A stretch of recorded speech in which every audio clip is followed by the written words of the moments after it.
welcome to your Truth Path to Success. I'm going to cover a few different things, but I'm going to start with, actually, let me just put the context here, is that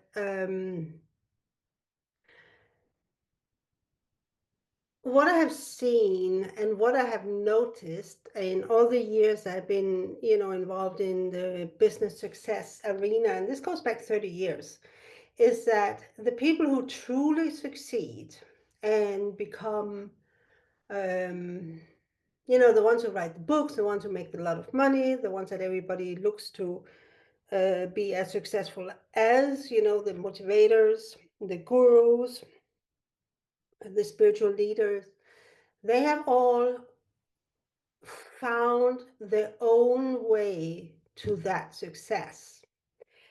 And something I have experienced for myself also, I mean, it's like a lot of observations over the years that has brought me to this point again, that learning somebody else's techniques or methods, whether that's business strategy or whether it's like a mindset, a personal transformation thing, it will really work for you for a while, or maybe not at all. But after a while, then the consistent success falls away.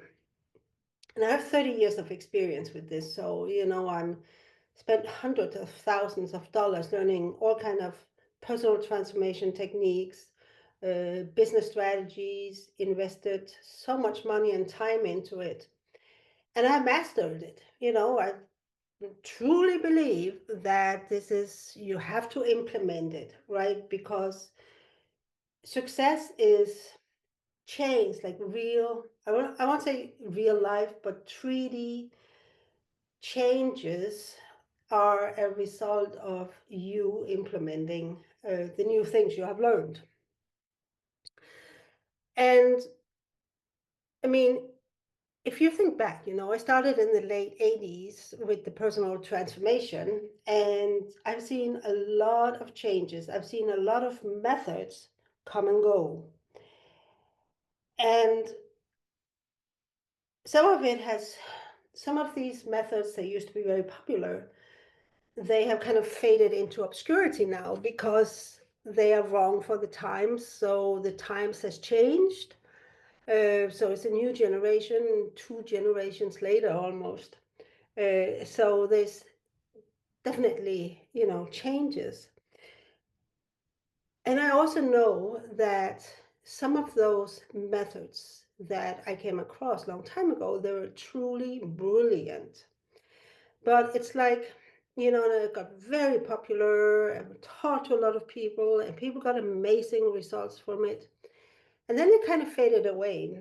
And I'm just realizing this now, which I haven't actually, this is what I love about doing these, because new information lands in my brain, or I realize that I know something that I didn't know I knew. So what I've also seen is that when the discoverer or the inventor of a method or technique steps back, the method or technique or strategy dies with them. So a lot of all these great methods and techniques, especially in the personal transformation field and healing fields, they're gone because the person who created them or discovered them is gone too. And all of this has led me, and also if the techniques and methods and strategies and tactics and do this and do that and do this method and do that method and do it this way or do it that way, like if they were really the answer, which is how they often present it, then why is there always new ones coming to life? There's always new ones coming to life. And so all this just brings us to this masterclass that you have to walk your own true path to success, because other people's path to success, as much as they might proclaim it, it's the one for them, it's their true path to success, but it's not for anybody else. So sure, you can learn from them, you can get codes, but in the end, nobody has the answer but you. And I'm really excited about sharing this. So let's see if there's something else I want to say about the context here. Oh, so I want to bring it back because a lot of the coaching arena is people proclaiming that they have the answer to your problems and they know the way you can do it. And I know there are some business coaches that are gracious enough to acknowledge that there's as many ways to succeed as there are people, and that methods and techniques change. And yet they're still selling their technique, their method, which was one that unfolded for them as they were walking their true path to success. And I did it one last time a couple of years ago. And that kind of clinched the whole thing for me, that it's not about how that you can write the perfect email or do the perfect strategy or whatever. It's coming to truth. That walking in truth is your true path to success. So what exactly does it mean, right? So I want to give a few examples here. Yeah. So case studies, okay? So Tony Robbins is one of them. So everybody knows Tony Robbins, who is in the personal transformation field. But I don't think many people knows how he started. So he started by doing infomercials way back when he was very young. Infomercials is those shows on TV. God, I remember them from the 80s, from the 90s, where you would go on TV late in the night and you present your product and then sell it on TV. It'll be like sort of like just you being there, being the advertisement for your own product. And he did that. And it was a very new thing back then, the infomercial. So it was, nobody had really done it before, right? So I want you to take that, um, take note of that nobody had done it this way before. They have done it with like products, like bowls and kitchen products and makeup and things, but he was selling personal transformation. I can't remember if he was selling just like a audio program. I mean, this was before you had the online world. I mean, before the internet became a thing. Or he was selling a book or whatever, but this was very, very early in his career. And this was how he built his business from scratch, right? He got an idea, or it was a code that somebody else dropped, that somebody else mentioned, talking about infomercial, and something in him just set up and paid attention, because the word infomercials had an energetic charge to it, right? This is how you often recognize the code drops, is they have an energetic charge, and you get like a chill of truth or whatever, shivers of delight. So, ooh, I'm getting a shiver of delight right now. So anyway, so this is how he started, right? But he was a pioneer in that respect, that he was the first personal transformation guru that actually did infomercials. And I don't even know if anybody did it after, right? But he walked his true path to success. He didn't walk anybody else's path. So this is just one example. And then he was one of the first, if not the first, to start filling up these huge, huge, huge arenas and getting like thousands of people together. And kind of the beginning of the whole guru industry in that way, the whole personal transformation guru industry. I mean, he was really a pioneer in that. And he became that because he consistently walked his true path to success. Huh? Like him, hate him, whatever, doesn't matter, but he's a great example of it, right? So let's take the next one. Louise Hay. So heal your body, heal your mind, heal your mind, heal your body. She is one of the very, very, very early pioneers in the whole personal transformation field. Also, from way back in the day, is that centered her name? From way back in the day, when this was just a new thing that was beginning, that was like back in the 80s, I think. Um, and I was just recently watching a clip of an interview with her, and the way she was describing how her success came to be was that she just kept saying yes to whatever was presented to her. And I don't even think that she thought about, saying yes. It was just like this was the next thing that was there right in front of her face, and she just went ahead and did it, and she went ahead and did it, and she went ahead and did it. And she somehow ended up with like this huge publishing company, and doing all kinds of things. She also walked her own true path to success. She didn't have a business coach. She had some teachers, like to see the ideas, but then, it started taking off, and she just kept taking the next step and the next step. But she didn't follow the true and tried strategy or method, right? It's like Tony Robbins and Louise Hay, I picked those because they are um, famous names, big names in the personal transformation field. It's like they came up with their own methods, right? It's like, and when you say they came up with their own methods and their own techniques, that's also part of their true path to success, right? Their method or the technique or the strategy they used, they discovered, is because that was the one that was their true path. It was a true method. It was a pure method or technique or strategy for them, right? So a lot of the coaching world is about my technique is good for everybody. My strategy is for everybody. It worked for me, so it must work for you. And this is where I have come to believe that, yes, you might get some temporary great results. I've certainly gotten that, but not long lasting, because ultimately it is not your true path. You're walking somebody else's path.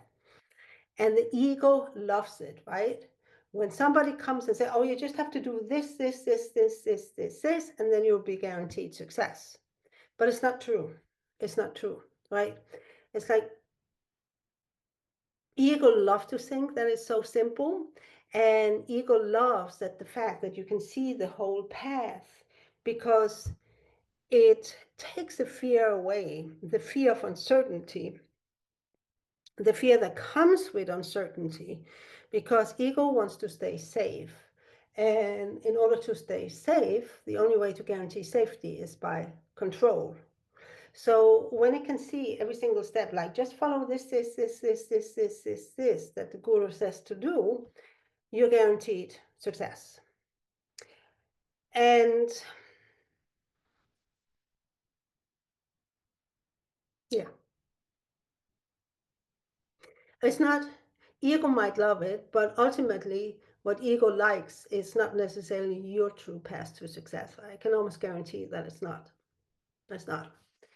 Because there's a lot of, I don't know, it's like walking in the dark and not knowing anything, until the next step appears for you to do. And this takes a certain belief almost, or knowing that life is, on your side.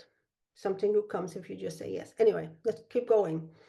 So now I'm stepping out of the personal coaching field or the personal transformation field and going into something that has nothing to do with that, because I wanted to illustrate how it's true in any area of work. So House and Habit, she's on Instagram. She has 1.3 million followers, and I'm one of them. So she started out by just documenting her life as a mother, through Instagram, and she built up a following over the years. And then she's always been interested in celebrity gossip. That's just her thing. And I kind of got into, somebody recommended her Instagram account some years ago, and I was following da da da da da. And I got tired of it. She was talking about things I weren't interested in, but I kind of kept an eye on it because I was really intrigued, because she often wrote about how she stayed true to herself and followed her own intuition and didn't follow any methods. And she really didn't. She really didn't, or at least what she has made public. And I can see no strategy, no technique, except her just posting what she wants to post. And about a year and a half ago, she kind of got into the being somehow, by saying yes to the next thing she was invited to, she became involved in the US presidential campaign. And it has been truly interesting to watch how, by just being true to what she really cares about, is people as people, and presenting them as they are, not with any political bias or any judgment, but just like, this is what I know, which is a very different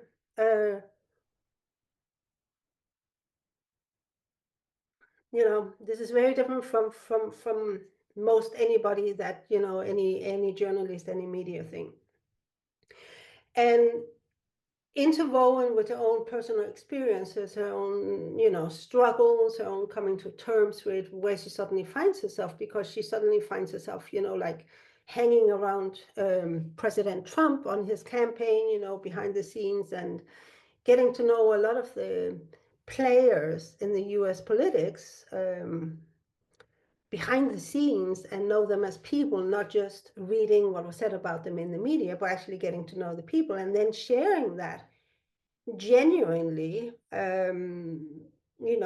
truthfully. I like this about this person, I don't like this about that person. And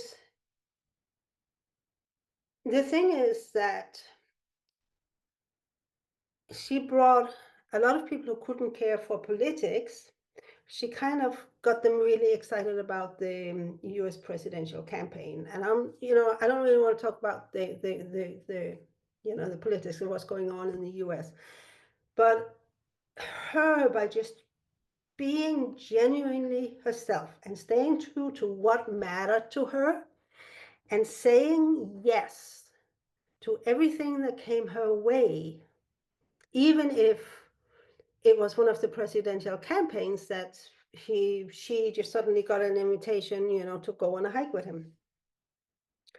And it's just so interesting to have followed her development and see what it has brought her by walking, staying true to her true path to success. And in the last year, she became a millionaire, just by saying yes to whatever life put in front of her. No judgment, not looking outside for answers, but constantly staying true to her. So it's a very, very different field.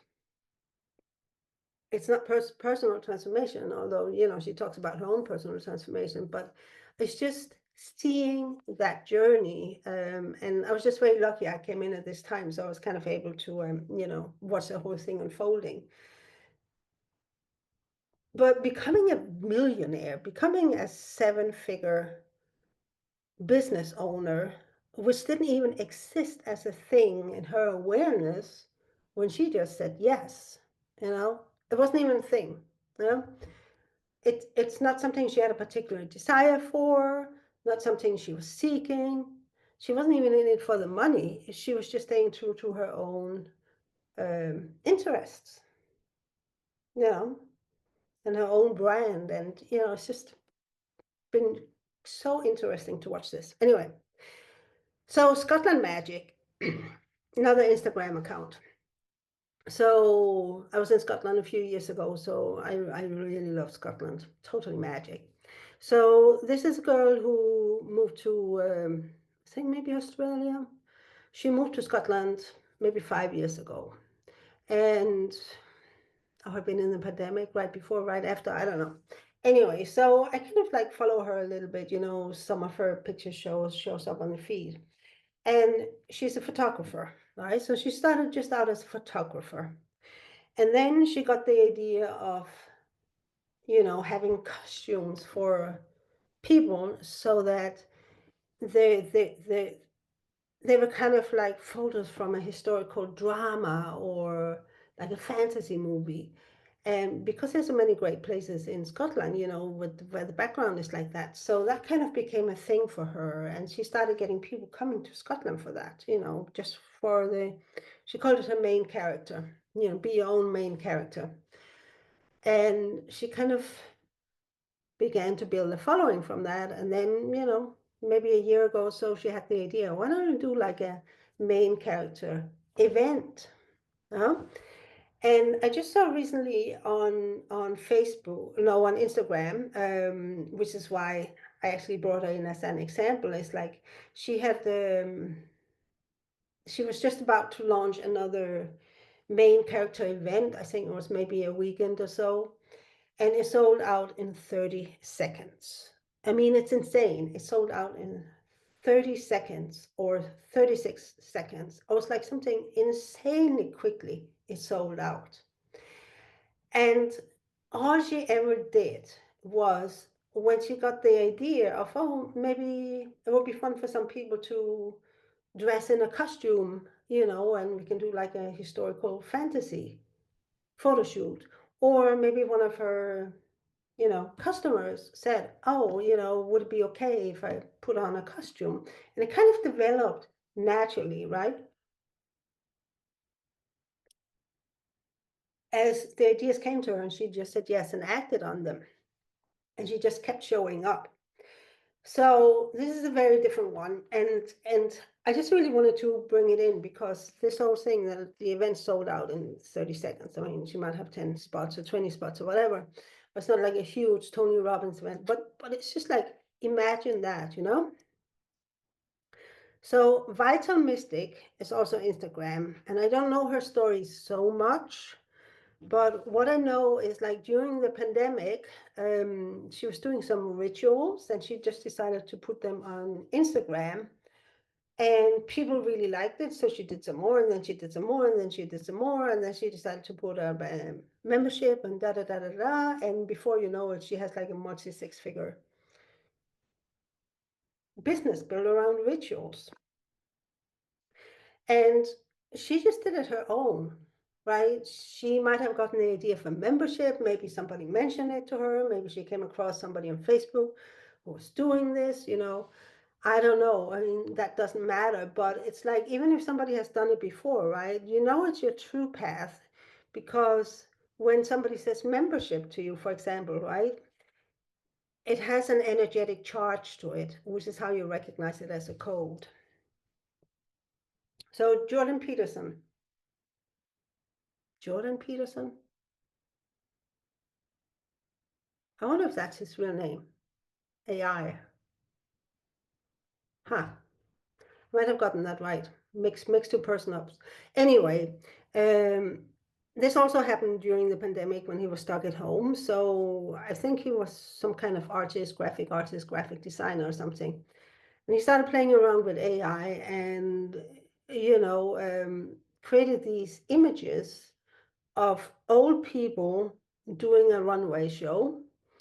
And but what was truly extraordinary was like the clothes he had them wear, which was like so exuberant with colors and textures and accessories. It was like really kind of like ethnic, bohemian, hippie, Indian, something. There was just somehow such a joy in that.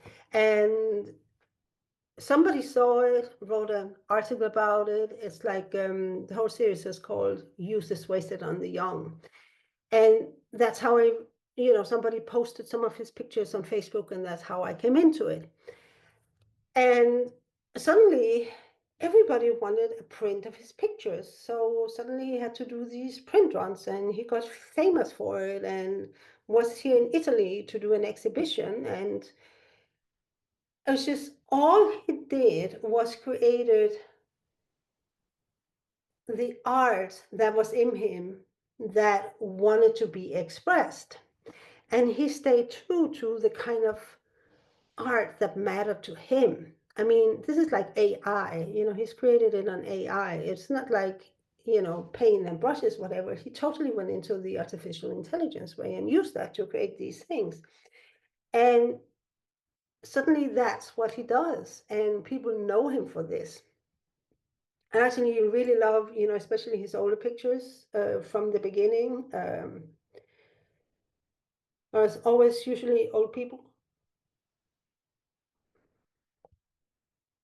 like the coolest clothes. Anyway, so he didn't follow a business coach. He didn't use, well, I don't know if he used some personal transformation methods or whatever. It sounds like he didn't, but he just kept showing up for this is what matters to me. This is what I really care about.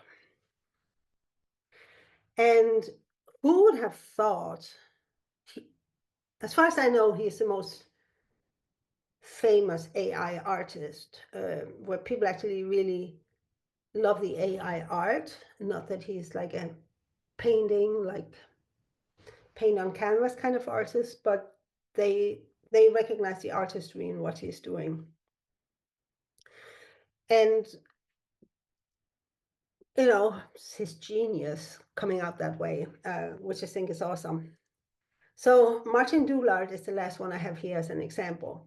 He is on YouTube. He has a YouTube channel with almost like 1 million followers now. And I just happened to find him a couple of years ago, 2.5 years ago, I think, maybe 3 years ago, something like that. When he just started his channel, well, there was just a few thousand on it, I think maybe 20,000 or so. He already had done some. But his channel really started taking off when he bought a little old stone cottage in the Italian Alps.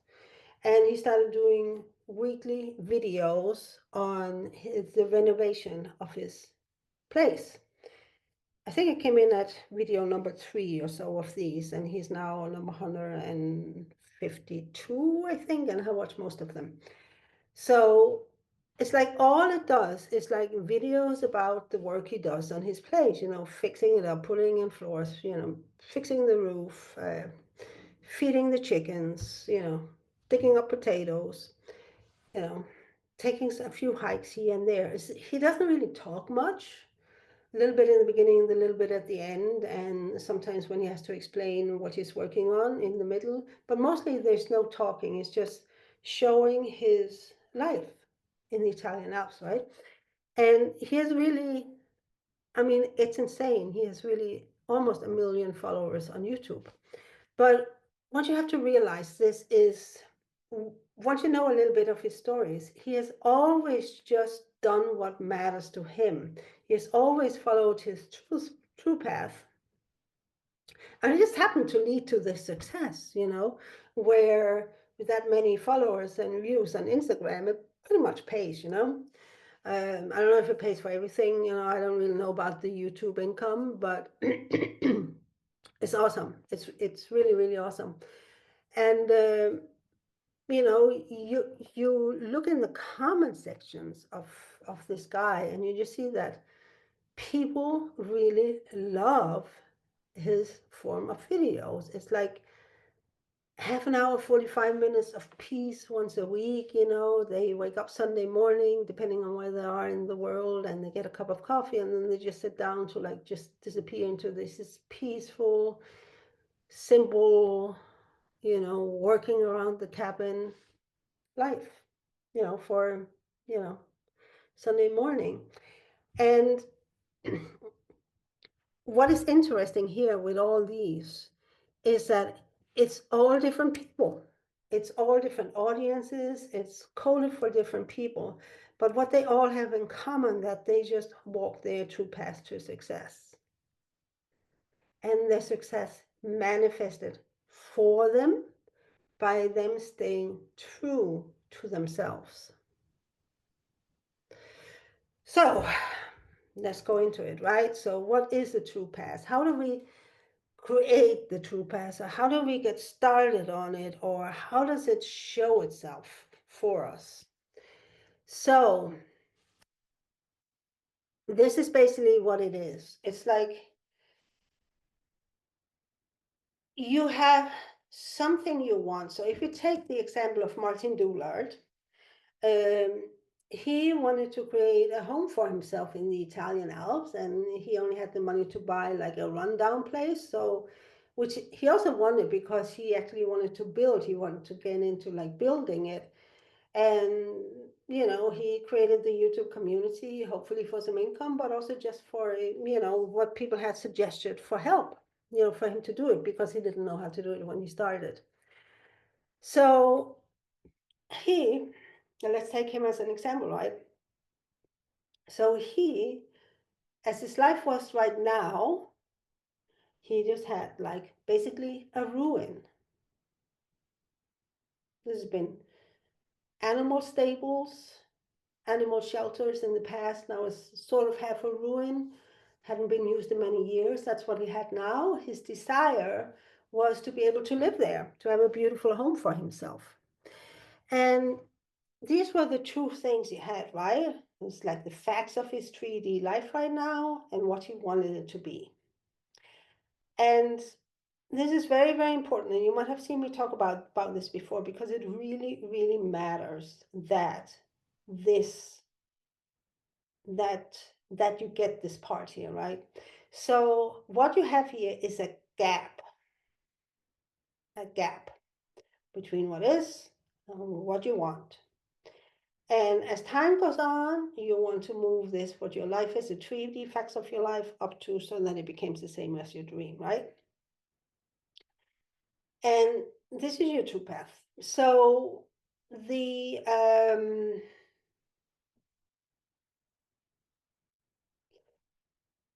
what happens is that, as you know, the mind cannot distinguish 3D facts from an imaginary 3D, right? It's like the mind cannot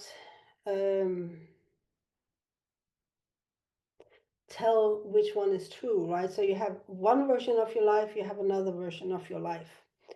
And to your mind, they are equally true, which is why we do the imagining and the visualizations, because the mind can tell the difference, which one is actually true. It holds both as true. It's like the beautiful thing about imagination. But of course, both cannot be true at the same time. So it sets up a tension. And nature abhors tension, right? Nature does not like tension. It wants to resolve tension, which is what the whole, and when I say nature, say in the 3D matter world, in the 3D matter realm, tension is something that naturally seeks to be solved. So when we have these two different versions of your life, there's a tension here. It creates a tension that's going to be resolved either by this one collapsing or this one be going up, right? So taking it into your true path, right? The moment a desire comes into being as unbending intent, that this is the version of your life that you're determined to create. This is the way it is right now. So, for example, it comes down to you want to have a delicious meal for dinner, right? You don't even know what it is. You just know that you want a delicious meal. You don't just want the boring old meals that you're used to that is sort of like on your day-to-day menu. You want something special. You have the desire for a different kind of taste, right? So the moment that desire comes into being, that yes, this is what you desire, and you have already decided you're going to create it, right? Even if you don't know exactly which meal it is, you have decided that you're going to create it. So that decision to create it is unbending intent, right? It's unbending intent because there's no doubt about it, right? It's like, yeah, you're going to have a different kind of meal tonight. You want some different taste. You want a different kind of dining experience or taste experience. You don't know what it is, but you're going to make it happen. And this is something that's just so automatic that you don't really think about it, but this is exactly how it works, right? So the moment you have that desire, okay, I'm going to have a different kind of taste experience tonight for dinner, but this is what I have right now. I just know that I have the desire. I don't know how to get there. The true path to creating that dinner comes into being, right? The minute you have the desire and you're going to act on it, and it will be, and it's easy, just to think of it in terms of a dinner, but it goes for everything in life. The true path to getting that dinner experience comes into being, and maybe the first idea that comes to you is like just pop to the internet, and Google it. Or you might sit down and, think about if there's any restaurants around you where you haven't been to yet, like maybe an ethnic restaurant, or there's a takeaway place, or, it's like there's whole different ways this can come into being. But the idea of how to create that different tasting dinner or have that different dinner experience, a different kind of taste, it's just going to be there, right? I mean, Google is great for this, but maybe you have a restaurant like you were at like 2 years ago where you had like this really interesting taste experience. So that's what pops into your mind, and you check and see if the restaurant is still there. Yes, it's still there. You call them, get a reservation, or you find a recipe on Google. And there's so many ways that this can happen. So it's important here again, the minute you have a desire, not the minute you have a desire, because there's a lot of desires you can have, but they don't turn into something that creates that tension because you don't actually really care that much about whether you're going to have it or not. So this dinner experience is just like kind of like a something that we just do all the time, right? It's like, yeah, I want a dessert tonight. What kind of dessert is it going to be? And you throw a few ideas around, maybe Google a bit, and then suddenly there's one that says, yes, this is exactly the one I want. Do I have the ingredients? No, I don't have all the ingredients. I'm going to just pop down to the store and get some. It's like how it goes. Or I want to watch an action movie tonight. So you go on Netflix and search for one, and you find one, and then you start watching it. It's like exactly the same thing, that right now you're not watching an action movie. You want to watch an action movie. So the decision to watch the action movie, and you don't know which one yet, but you want to watch an action movie, that creates the true path to you actually watching the action movie, you know? Or you can give up on the idea of watching an action movie because something has come up and that desire collapses. So it's important here that the desire is unbending intent. That it's a decision you have made, Jed. Yeah, it's going to be that way. My life is going to have that experience in it. And it can be dinner, it can be becoming a multimillionaire. The dynamic is exactly the same. What makes it easier to create a dinner experience or finding an action movie to watch than actually creating a multi-million is because of your ego content. don't really have any ego content around dinner, but you have a lot around becoming a multimillionaire, right? So that's the difference. And I'm going to talk some about that also, but not so much. So this is your true path to success. So I know, for example, from Tony Robbins, going back to our case study, that he wanted to create a big business. He really had that desire in him to bring his knowledge and information, um, like because it was such an essential part of his nature to want to motivate people, um, that he wanted to reach as many people as possible, right? And then it became like a huge, huge, huge, huge business. But he had, from the beginning, he just wanted to reach a lot of people because he cared about motivating people to like make them see that they could do more. I think that was it. um, I must say it, I might not get it exactly right, but it was like similar to that at least. So yeah, but the other part here is like, if the desire is not unbending intent, if it's just like a wish, oh, I really wish that somebody would just give me a new car. It's not unbending intent, it's a wish, it's a hope. I really hope that, my soulmate will find me soon. But it's a hope. It's not an unbending intent because it's a hope. It's not a decision you have made. It's just like a wish. It has no power in it, which is why a desire has power in it, when it becomes unbending intent. It's not a wish any longer. It's something that you're actually going to take, that you're going to see happening. So I remember a story, and I can't for the life of me remember where I heard it or read in a book, but it was a woman. She really wanted to get in a relationship, have a wonderful marriage. And somehow she realized that the men she were attracting were actually not men she really desired to spend her life with.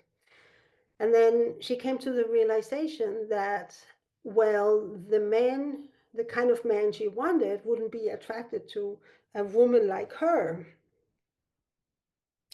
And she just realized, well, then if I want this kind of man, I have to become the kind of woman that's attractive to a man like them, to a man like that. And she just set around, changing herself because she decided, I want a man like this.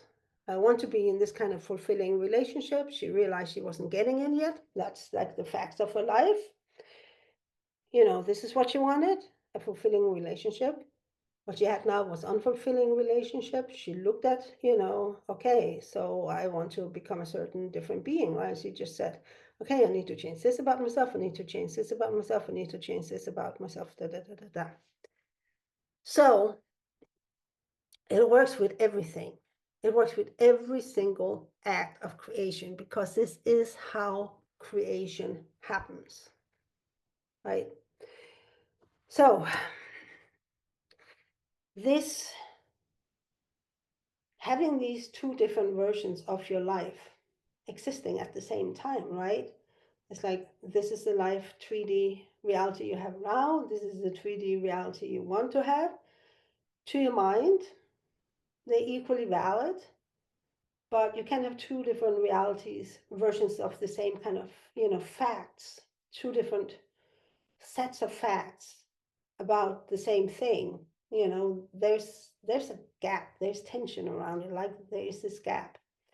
And it is this gap that creates the tension. So I often use the phrase to hold the tension, to keep holding the tension, don't collapse, hold the tension, hold the tension. And it's this, you keep holding this. This is what I have, this is what I want. You don't let go of it, right? You keep holding it until it's there. So nature abhors tension and will always seek to resolve it. which is what I mentioned before, right? Nature doesn't like tension, and neither do human beings.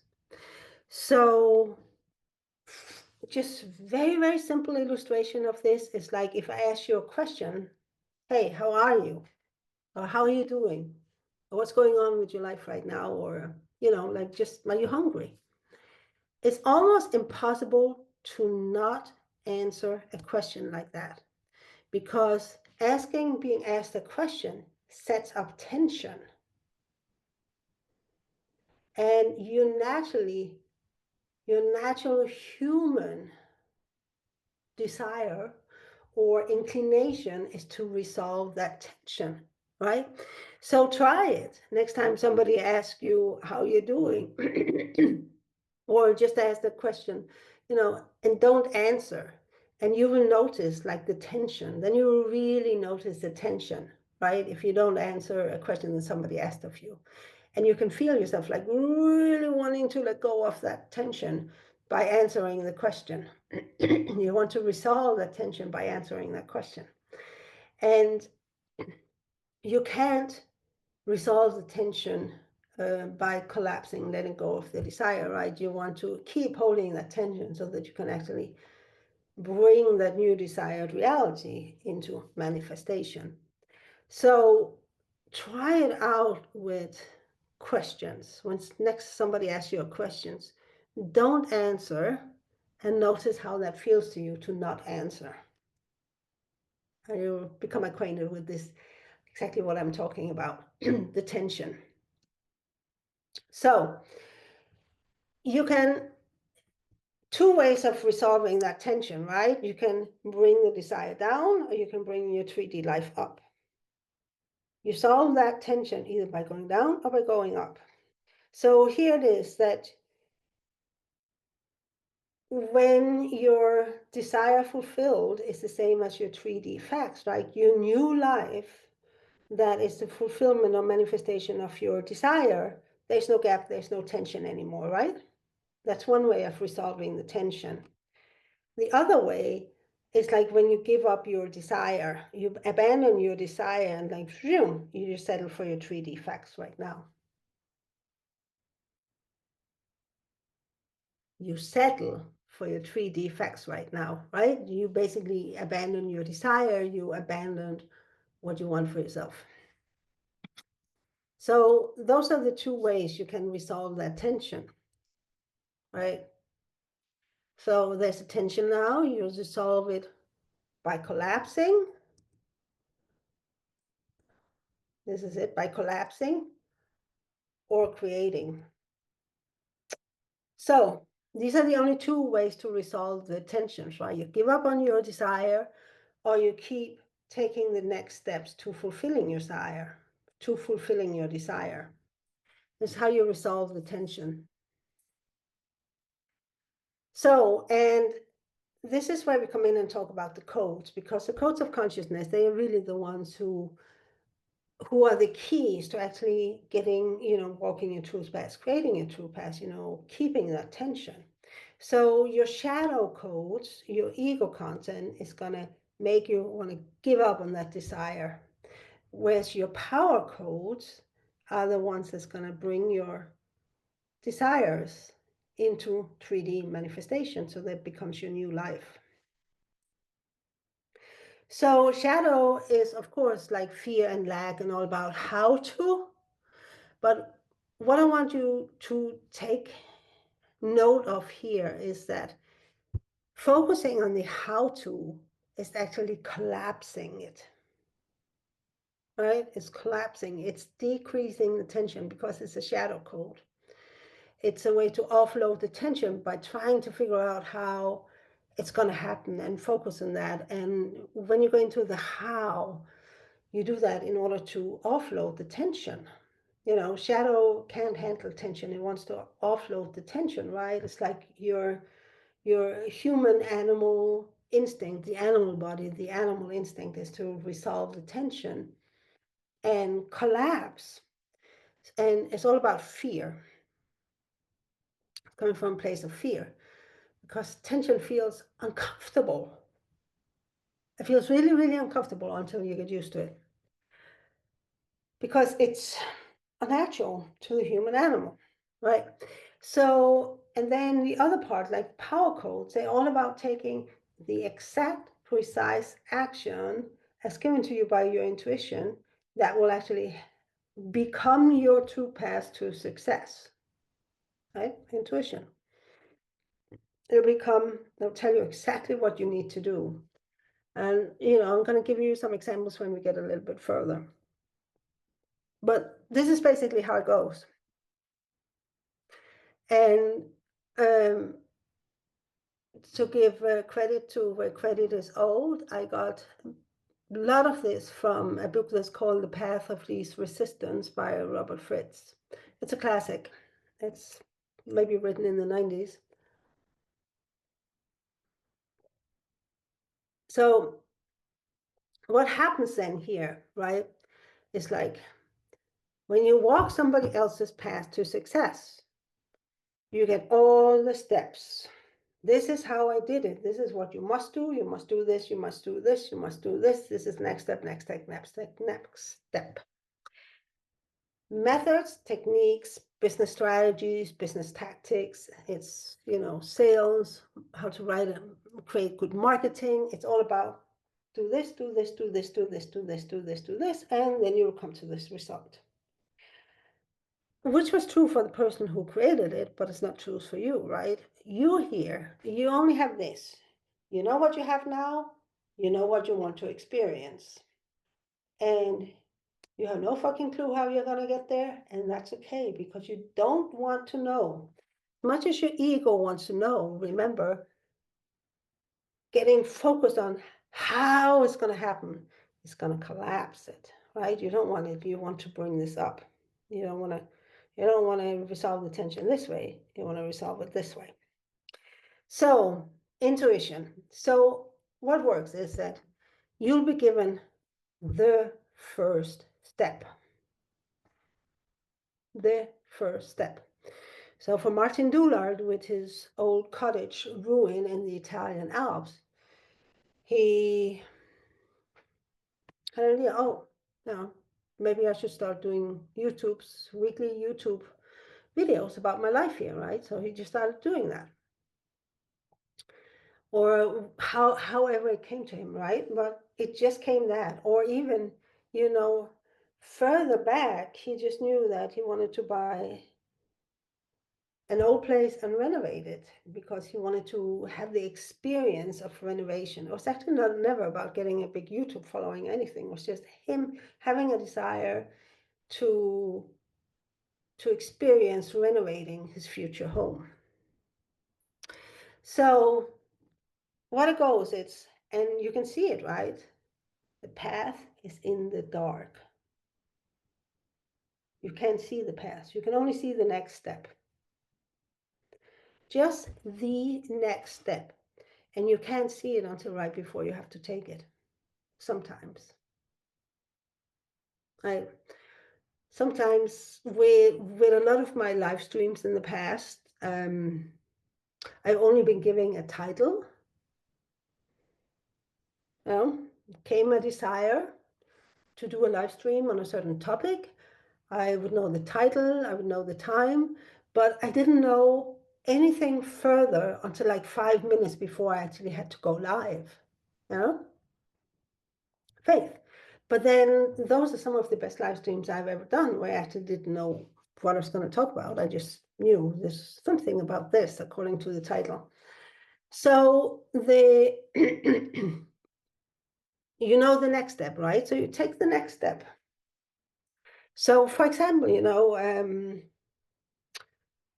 I got like a genius command that from now on, I was not going to do any free live streams. I was going to do master classes.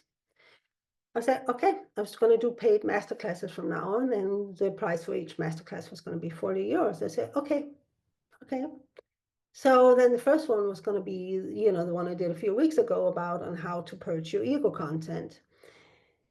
I was like, okay, I can do a masterclass on that. And it ended up being this whole huge behemoth, like a beast of a masterclass, which I think this is turning out to be also.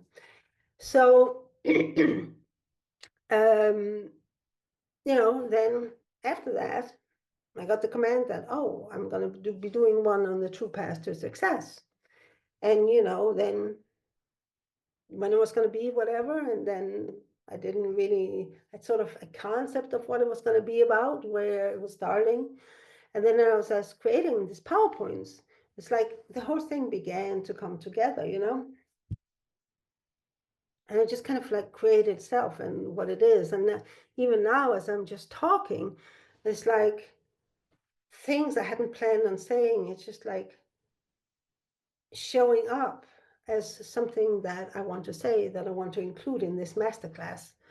And it's just kind of this like total submission to the experience, right?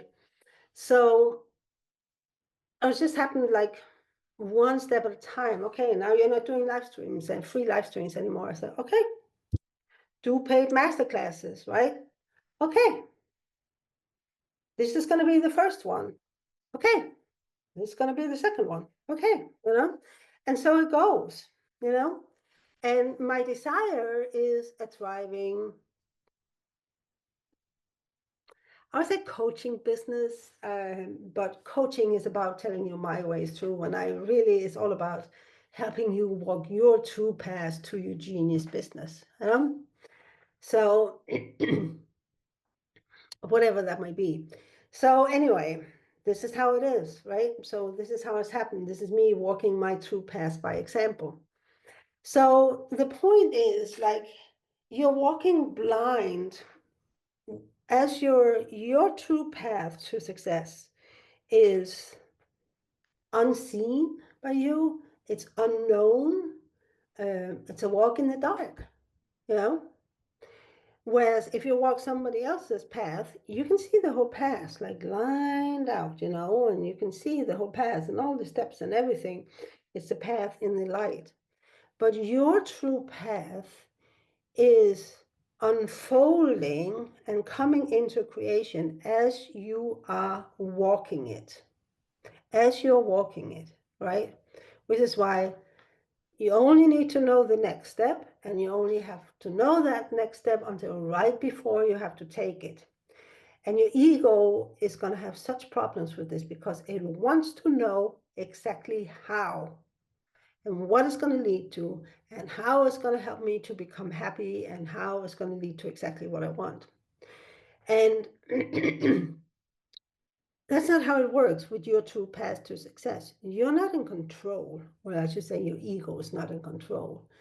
It's a path where you choose to trust yourself, trust your code drops, your intuition, whatever you want to call it, and where you just say yes to life instead of saying no to life. To just say yes to whatever comes next. And you had an idea and then you take action on it instead of talking yourself out of it. So that's how it works. So, did I not already do this?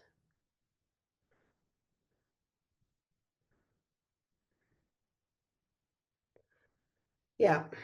So these are the two ways to resolve, right? It's you can collapse it or rise up. So what you ultimately want is to resolve the tension, not by giving up on your desire and abandoning the life you want to experience, but you want to change your 3D reality so that it becomes closer and closer and closer, and then become what you actually desired. And the more you practice this, the easier it's going to get. Because you learn to become comfortable with holding this, creating tension.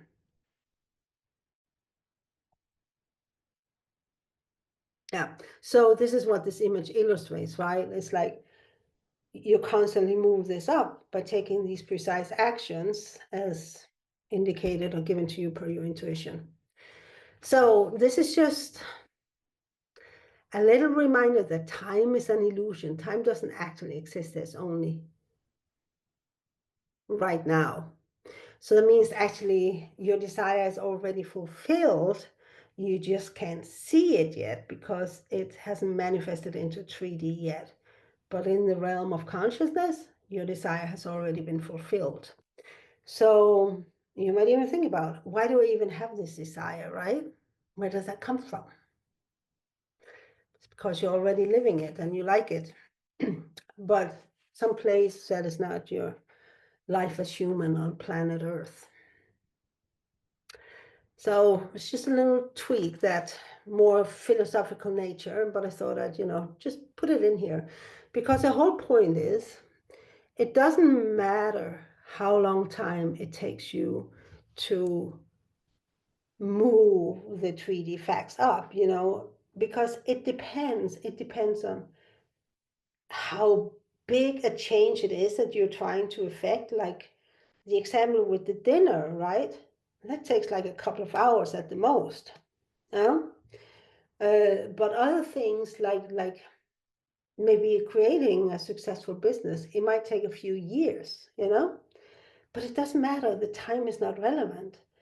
The, and it sounds like a cliche, right? But the growth and transformation you experience as you keep walking your true path to success, that's that's a rewarding part of it. Yes, it's very nice when you have this coaching business, but everything you happen as you take one step and one step and one step and one step, that's every single step is going to be such a rewarding experience. So yeah, like I remember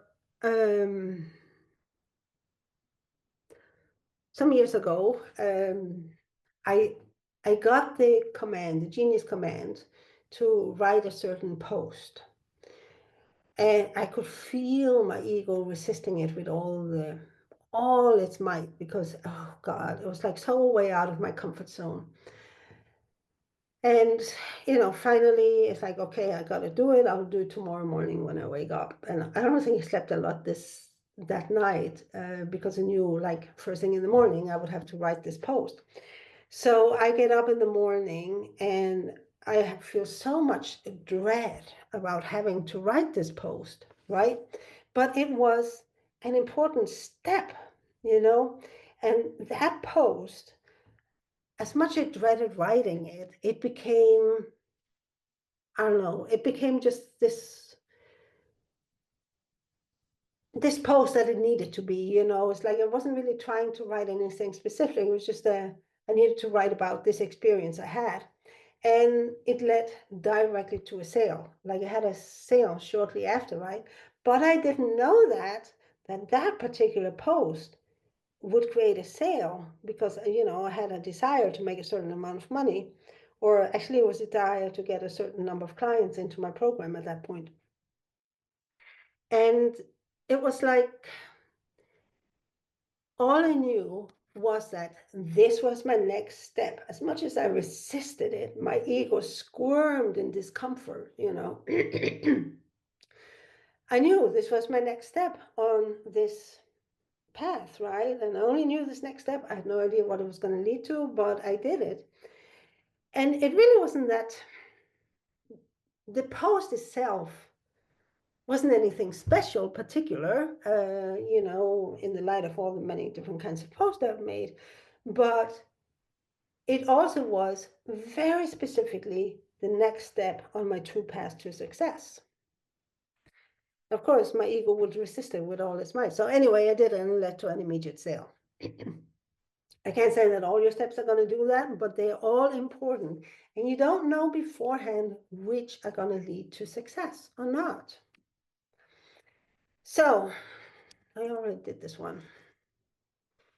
So let's talk about the codes of consciousness, because they are really, really important to this whole process of either collapsing this way or resolving tension that way, right? Your codes of consciousness is going to determine whether you go this way or this way. So, codes of consciousness, we have 3 sets of codes. We have the shadow codes, which creates your ego content. You have your power codes, which is your when you are in your full power as a human being, and then you have your dragon code, which is really sort of the bridge to your God self, or your God self, with your, um, yeah, it's divine codes, right? Where you get in touch with your higher self, your God self, your dragon self, whatever you want to call it.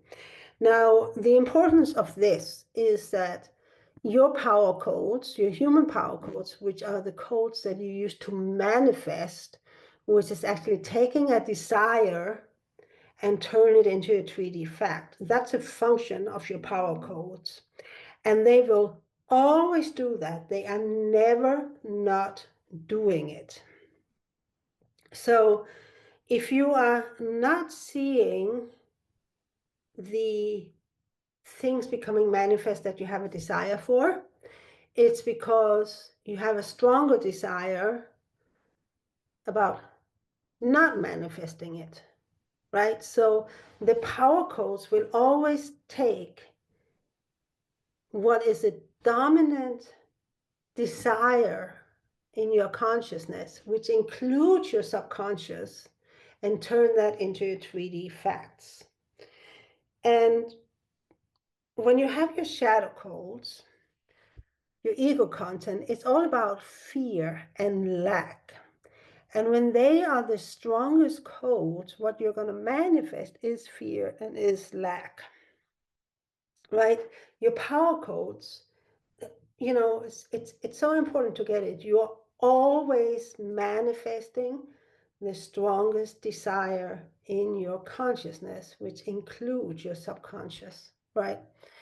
So the work, which is not really work per se, because there's no technique or method, but you want to switch to manifesting from the dragon divine code, because they're all about effortless abundance in all areas of life. I mean, they are about magic. So you can manifest lack, or you can manifest magical abundance, depending on which desire is the strongest. And this is why this matters, right? Because when I say here, the desire fulfilled, this goes for your subconscious desires too, right? It goes for your shadow desires. So, for example, I have had a lot of ego content around money being bad, right? So my subconscious desire has been to keep money away from me. I can't allow any money, and it's like repel money, no to money, right? That has been my strongest desire. And then my power codes has taken my life and make sure I don't have any money, right? Now, if my strongest desire, which has been at times, has been to manifest, let's say, here's one of my common referred to examples, which happened like many, many years ago, which helped me to really begin to see that it's all in a state of being, It's like, and this happened a few times, so, I know it's true. I could replicate it, right? Not always at will, but sometimes. So I will wake up and say, okay, I want to make $1,000 today.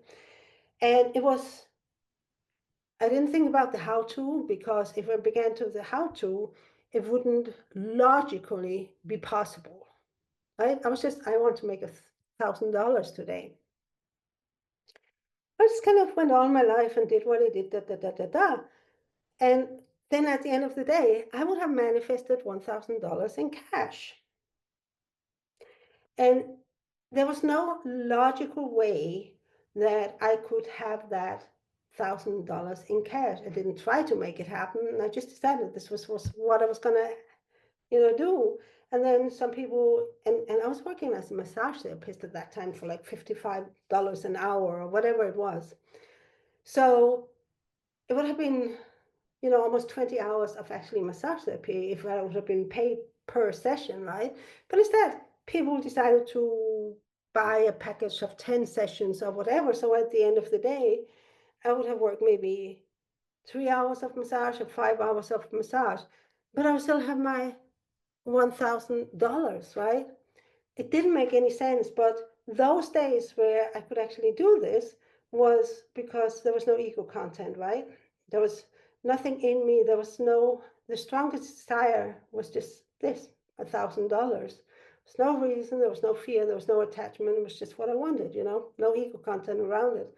So naturally, this is what manifested itself as I just said yes to the next thing, whether that was, going to a coffee place and having a cup of coffee. And, while there, someone would call me and book a massage and say, oh, yeah, I can be there in an hour. Is that what you want? And I would go there. And 2 hours later, I would have like $400 in my hand, right? Because that person who called me while I sat having my coffee decided I was so good that they wanted to buy a package of 10, whatever it was at that time, right?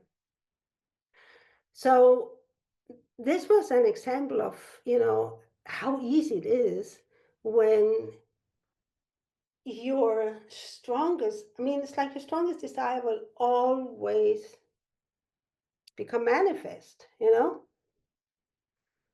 and sometimes, and it manifests just by you saying yes to whatever's next, whether it's like an idea you have or something that comes to you from the outside, because you don't know. So, dragon, divine, power, human, shadow, ego, right?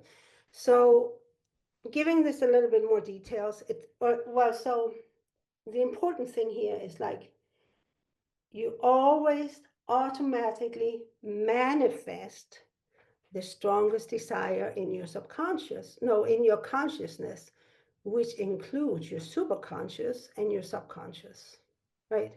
It happens automatically. So even manifesting shadow happens automatically. You use your power to manifest that lack instead of abundance because that desire is stronger. So putting more details to it, right? So I'm not really going to talk so much about this, right? It's just like bringing in the archetypes here. So the shadow ego codes, they are based in fear and lack, and the dragon divine are based in divine truth and easy abundance. And I say easy abundance, right? And then the power codes are, I just show up for life, whatever it is, just say yes. So often think of this as your compass of destiny. If you look at the arrow at the bottom, right, the journey is always from illusion to truth. So the shadow codes, the ego is, manifesting a distorted version of truth. Like I'm powerless, I want to be poor rather than rich because money is bad for me or whatever it is, And what it leads to is this famous saying that most men live lives of quiet desperation. There's very little joy in it. So, then you shift and, start manifesting from the dragon codes, which is really about your genius. They're not your genius codes, but they're kind of like how you bring your genius codes into your 3D human experience when they then become your 3D facts. So I know it looks a little bit complicated, which is why I made this super simplified one, which is really what it is. So I just wanted to give, a little bit more because in the code mastery program that's coming up, I'm going to go into details about all this so you can really begin to master this consciously instead of being at the mercy of whatever happens. So the shadow codes are the ones that collapse is this way, right? Now, it's not a problem. It's not a problem. You're going to find out why. But it's important to know about them so that they don't take over and run the show. So it's about the ego, most of all, your shadow codes is all about making you feel safe and secure. And it's best done by maintaining control. So this is what your ego is all about, making sure that you feel safe and secure by controlling everything that happens, right? And it's so concerned with safety and security because it's so afraid of being abandoned and rejected, going back to early human evolution where being abandoned and rejected would get you kicked out of the tribe and you couldn't survive in by yourself because life was very dangerous back then. You needed each other to survive. Anyway, so it leads to a lot of people pleasing and seeking approval, selling your soul for money, being obsessed with image, for seeking approval. And there is this, I don't believe I have it in me, is a shadow code that really means that ego can stop you from getting out of its control, right? So it holds you back. So, and then it's like settling, right? So you can settle for what you have, which is really what this is all, basically comes down to. I'm going to settle because this is feeling uncomfortable. And when it feels uncomfortable, holding tension feels uncomfortable. If it feels uncomfortable, it's dangerous. I can't maintain control. It doesn't feel comfortable, right? So you zoom. So this is a realization that I came to just recently, and I wanted to share it here. So one of the shadow codes is people pleasing and seeking approval, right? Why do you seek approval? You seek approval because that's your guarantee that you won't get abandoned and rejected. And if you don't get abandoned and rejected, you won't get kicked out of the tribe, so you won't die. So some years ago, I was making 50,000 a month very easily, just by, and a lot of these 50,000 months, it just came to me, right? I didn't do anything, which is something I've shared many times, but I didn't really do a lot to make some of those months happen. Other months when I first get into, these 50,000 50,000 euro months, cash months, it was cash. It was not even sales, it was cash.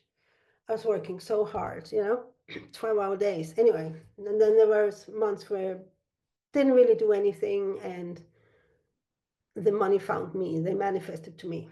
So what I realized was that the reason I was making these 50,000 months was because I knew the more money I could make, the more approval I would get from my coach. And the more approval I could get from my coach, the more I could feel certain that I was good enough and I wasn't flawed as a human being, and therefore I wouldn't get abandoned and rejected. So it is very important here, and I'm sharing this because shadow codes can actually make you make a lot of money, right? So I created 50,000 months, 50,000 euro months, cash months, because I knew that would get me the most approval. Now, it's happening all the time in the business coaching world, right? Where you will be with a coach for some while and you will make a lot of money for a while and then it will drop off, right? Because again, it's walking somebody else's path. So I was walking somebody else, my coach's path, in order to create those 50,000 euro months. And I did, right? I made a lot of money, but I did it to get their approval so they wouldn't abandon me because I couldn't stand being abandoned because that would mean I was not good enough. So I'm bringing this story up because remember, your power codes manifest your biggest desire, your strongest desire, whether that's from shadow or whether that's from dragon, whether it's from ego or whether it's from your divine self, your ego self or your divine self, it doesn't matter. It will take the strongest desire and turn that into your 3D reality. And my my 50,000 euro months, they were totally created from wanting to ensure that my coach approved of me, and to prove myself. There was elements of, I wanted to prove that I had it in me, because remember, I don't believe I had it in me, and that's a horrifying thing to know about yourself, that you don't have it in me. So, it was all about, like all these prostitute desires here. Prostitute is like a grouping of shadow codes that we call the prostitute archetype. So archetypes are like a category of shadow codes. Anyway, so don't let people making a lot of money persuade you to walking their path.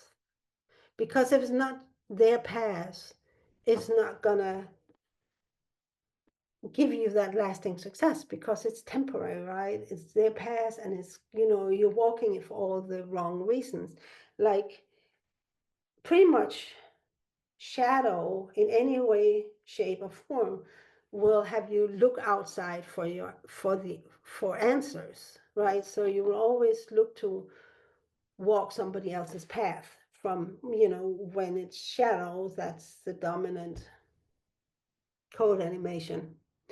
So the child shadow codes, they're about instant gratification, it's entitlement, something for nothing, it's comparing. And it's comparing yourself with others, it's comparing yourself with the past. And there's something here about believing actions have no consequences, which is something I've had to deal with.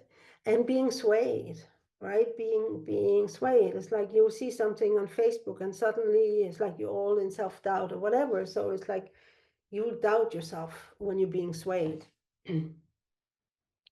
So this is the shadow, the child shadow. And it's like this instant gratification is impatient. I want it right now. I want you to hold my hand, which is why a lot of us seek a coach, because we want a grown up to hold our hand, um, and tell us what to do, rather than, start walking our own true path, because we don't know what that true path is. We can't see it. We just know what we have now and what we want. We can't see it. So, yeah, so which leads me to the next one, why I stopped creating the 50,000 euro months, is because, and I picked this photo of myself because like da da da da da da da. It's because it was actually because of the child shadow, because I refuse to take responsibility. So like a child doesn't take responsibility. Like, I wanted my coaches to tell me what to do. And I had given all responsibility for my income to them.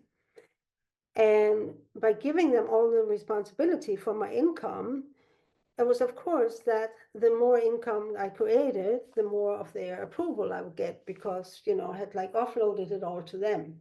So when they said, I mean, there's a few other reasons also, but the one that's relevant here was like just a perfect storm where a whole different reason came together so that I stopped creating these 50,000 months.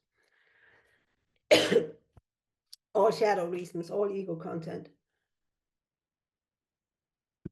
was because they wanted to hand responsibility back to me and says, Gita, it's time you really start creating your own business, like as a business.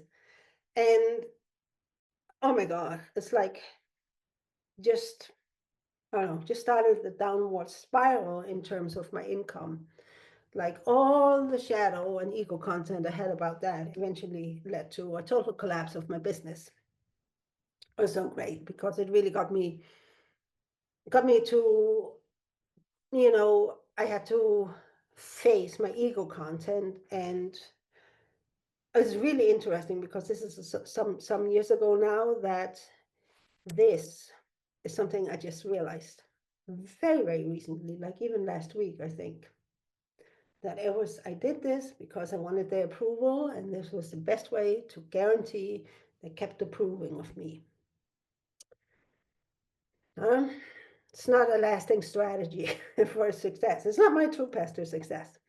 Okay, so the victim shadow codes are all about self-pity, feeling sorry for yourself, you feel weak and powerless, you can't do it, codependent, feeling responsible for everybody else and their well-being and happiness and feelings, resentment, blame, wanting to get even, bitterness, catastrophizing, which is like all these what if, what if, what if, what if, panic and fear, and then creating crisis out of your life. So they kind of all played in, right? And the saboteur is the logic and reason, the credibility, the proof, taking life serious, taking your business serious, whatever it is that you want to create, figuring out how.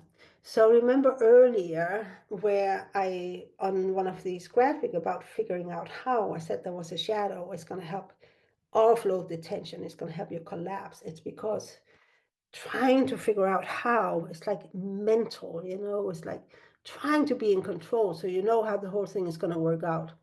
Perfectionism and, to play it safe and not take any risks. So all these shadow code things, they are the ones when they take you over. Like, for example, you might have had an idea of, like bringing out a new offer and you're all excited and you have an idea of what's going to happen. And then suddenly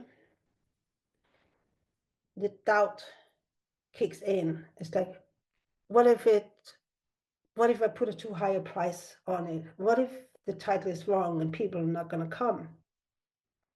What if the people are not going to get it? What if it's too long, or what if it's too short, or what if I can't actually deliver results? And these doubts that kicks in, they always shadow codes, right? And it will, kick in. It's like, oh my God, I really want to do this, but maybe I don't have it in me. I don't believe I have it in me, but I so much want to do it, right? So these are shadow codes. And what happens when they're animated, they start collapsing the tension, which you don't want to. So there's ways of dealing with the shadow codes when they come up. And my masterclass, my last masterclass on how to purge your ego content, is where I tell you exactly how to do that. So it's still available for €40 if you want to do it. So the power codes are the codes of how the strongest desire gets turned into a 3D matter experience, right? So the lover has to do with your worth and values, the standards, the desire, and the sacrifices, and the receiving part. So it's the receiving, it's like, this is what I want to create, and this is, I'm going to be available to receive it. And I'm going to take all the sacrifices so that I can manifest my desire. And I have standards. I'm not going to settle for anything less. Now that goes both for your genius manifestation and your genius command manifestation and your shadow desire manifestation. So it's easy enough to see, like, say, okay, I have this new program. I want 10 people in it. So you decide, okay, the worth and the value of this program is, okay, this, 5,000 €5,000 for this program. I'm not going to lower this. This is the right price. There's a certainty. This is what it's worth. This is what I'm worth. This is what the program is worth. And I'm going to keep it like this. I'm not going to give discounts. I would rather not do the program at all with just one person than, accommodate prices, because this is the worst. This is my standards. This is what I want to do. So this is my pure desire to have, 10 people in this program for 5,000 a person. And I'm willing to make sacrifices in order to stick with my standards and have my desire to fulfill. Whatever it is that I need to sacrifice, I will sacrifice it. I will let go of things. I'm willing to abandon other things so they don't abandon myself and my desire to have this experience. And then I'm here to receive the experience. So when it comes to a shadow desire, right? It's like, let's say, I can't afford to be rich an is an ego story in your subconscious that money is bad. I don't want to have any money. I don't want to have money overflow, right? So my pure desire, my strong shadow desire is I don't want to have a money overflow. So my standard is that I don't want to have money overflow, and I'm not gonna, I'm not gonna budge on that. I will not have a money overflow, and this is my standard. I will not accept a money overflow. I'll do anything to prevent a money overflow, right? And I will sacrifice everything. I will sacrifice, peace of mind. I will sacrifice easy living. I will sacrifice convenient living. I will sacrifice some foods that I would really like to have. I'm actually willing to sacrifice everything to prevent a money overflow because I will not have a money overflow. And then I receive also the lack of money overflow, right? It's exactly the same manifestation process, whether it's a positive or a negative. So the sovereign here is the commander of your human life, right? It's like I command that this is what's going to happen, and I'm going to put all my power into making this happen, come about, and I take responsibility for it.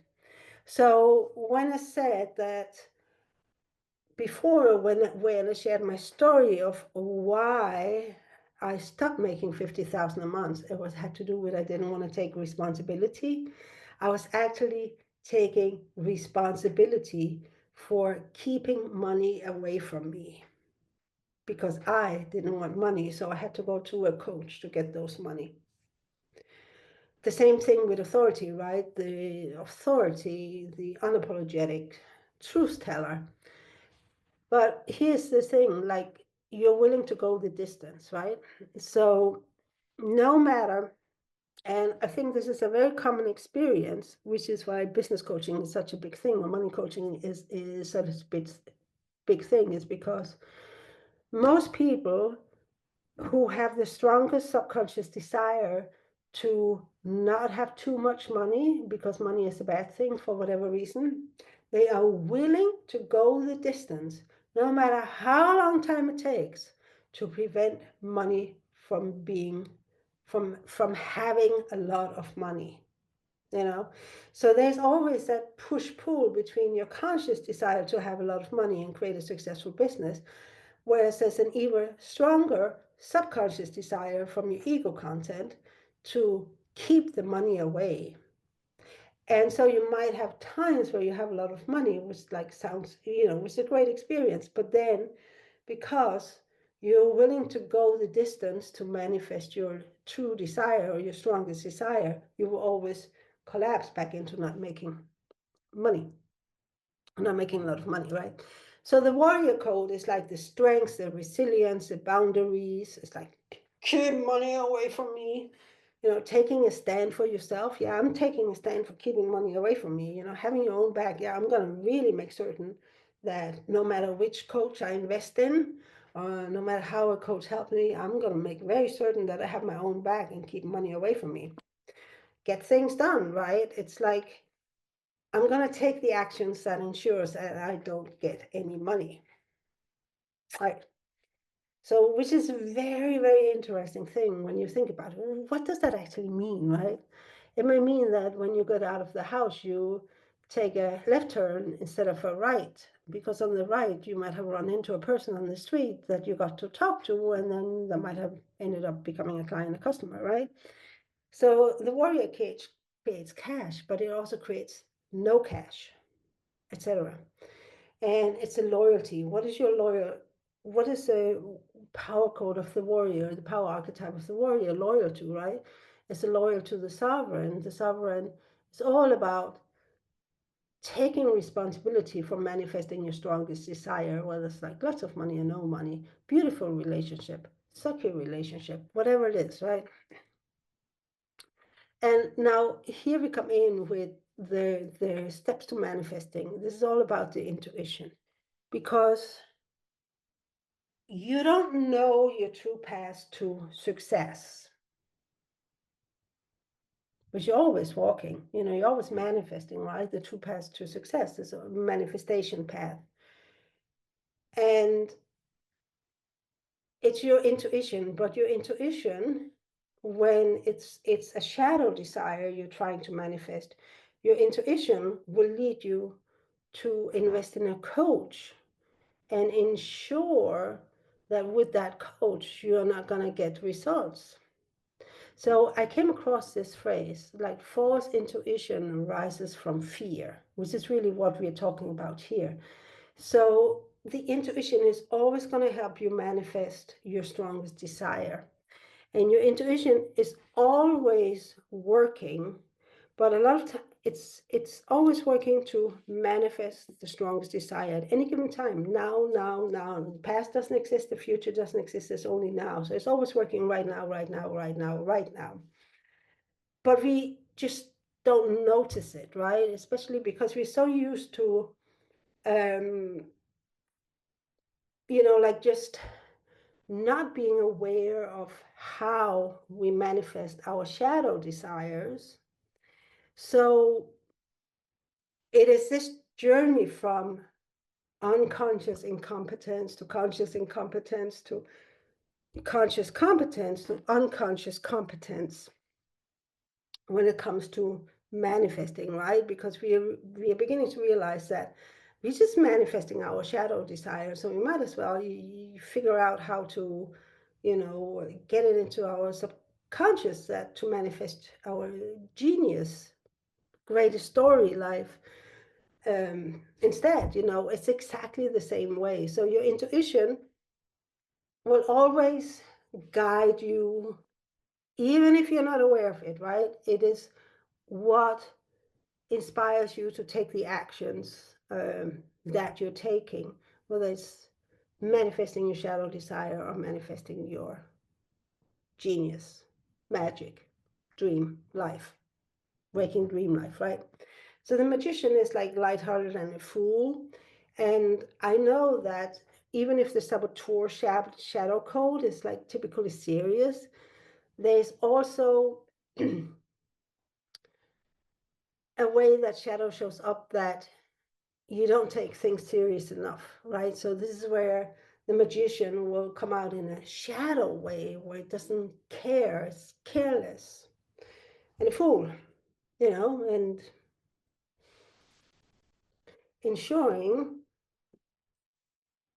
that maybe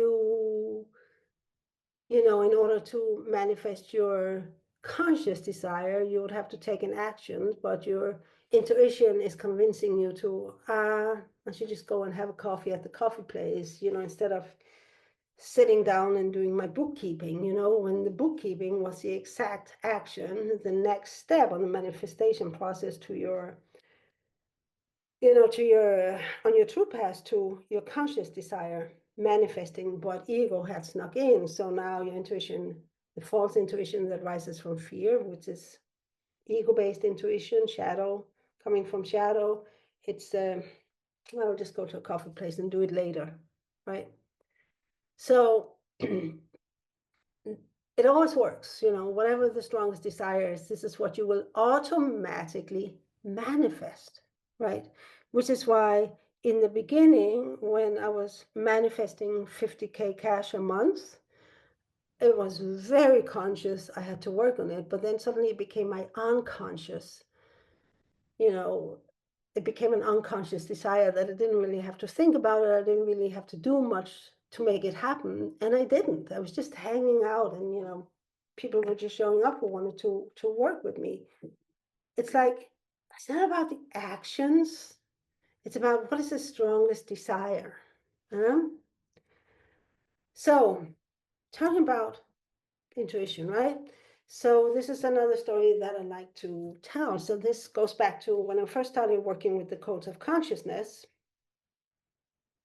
Oh, I hadn't really mastered them yet, but I knew intuition was key, right? I was like really into, okay, I'm gonna commit myself to follow my intuition, no matter how illogical, unreasonable, how crazy it sounds. So I was promoting a program, like a 2 months program or whatever it was. And I've been doing like a Facebook challenge, like the 5-day Facebook challenge to promote it. And sort of at the last day of it, I got the message, go offline for 4 days.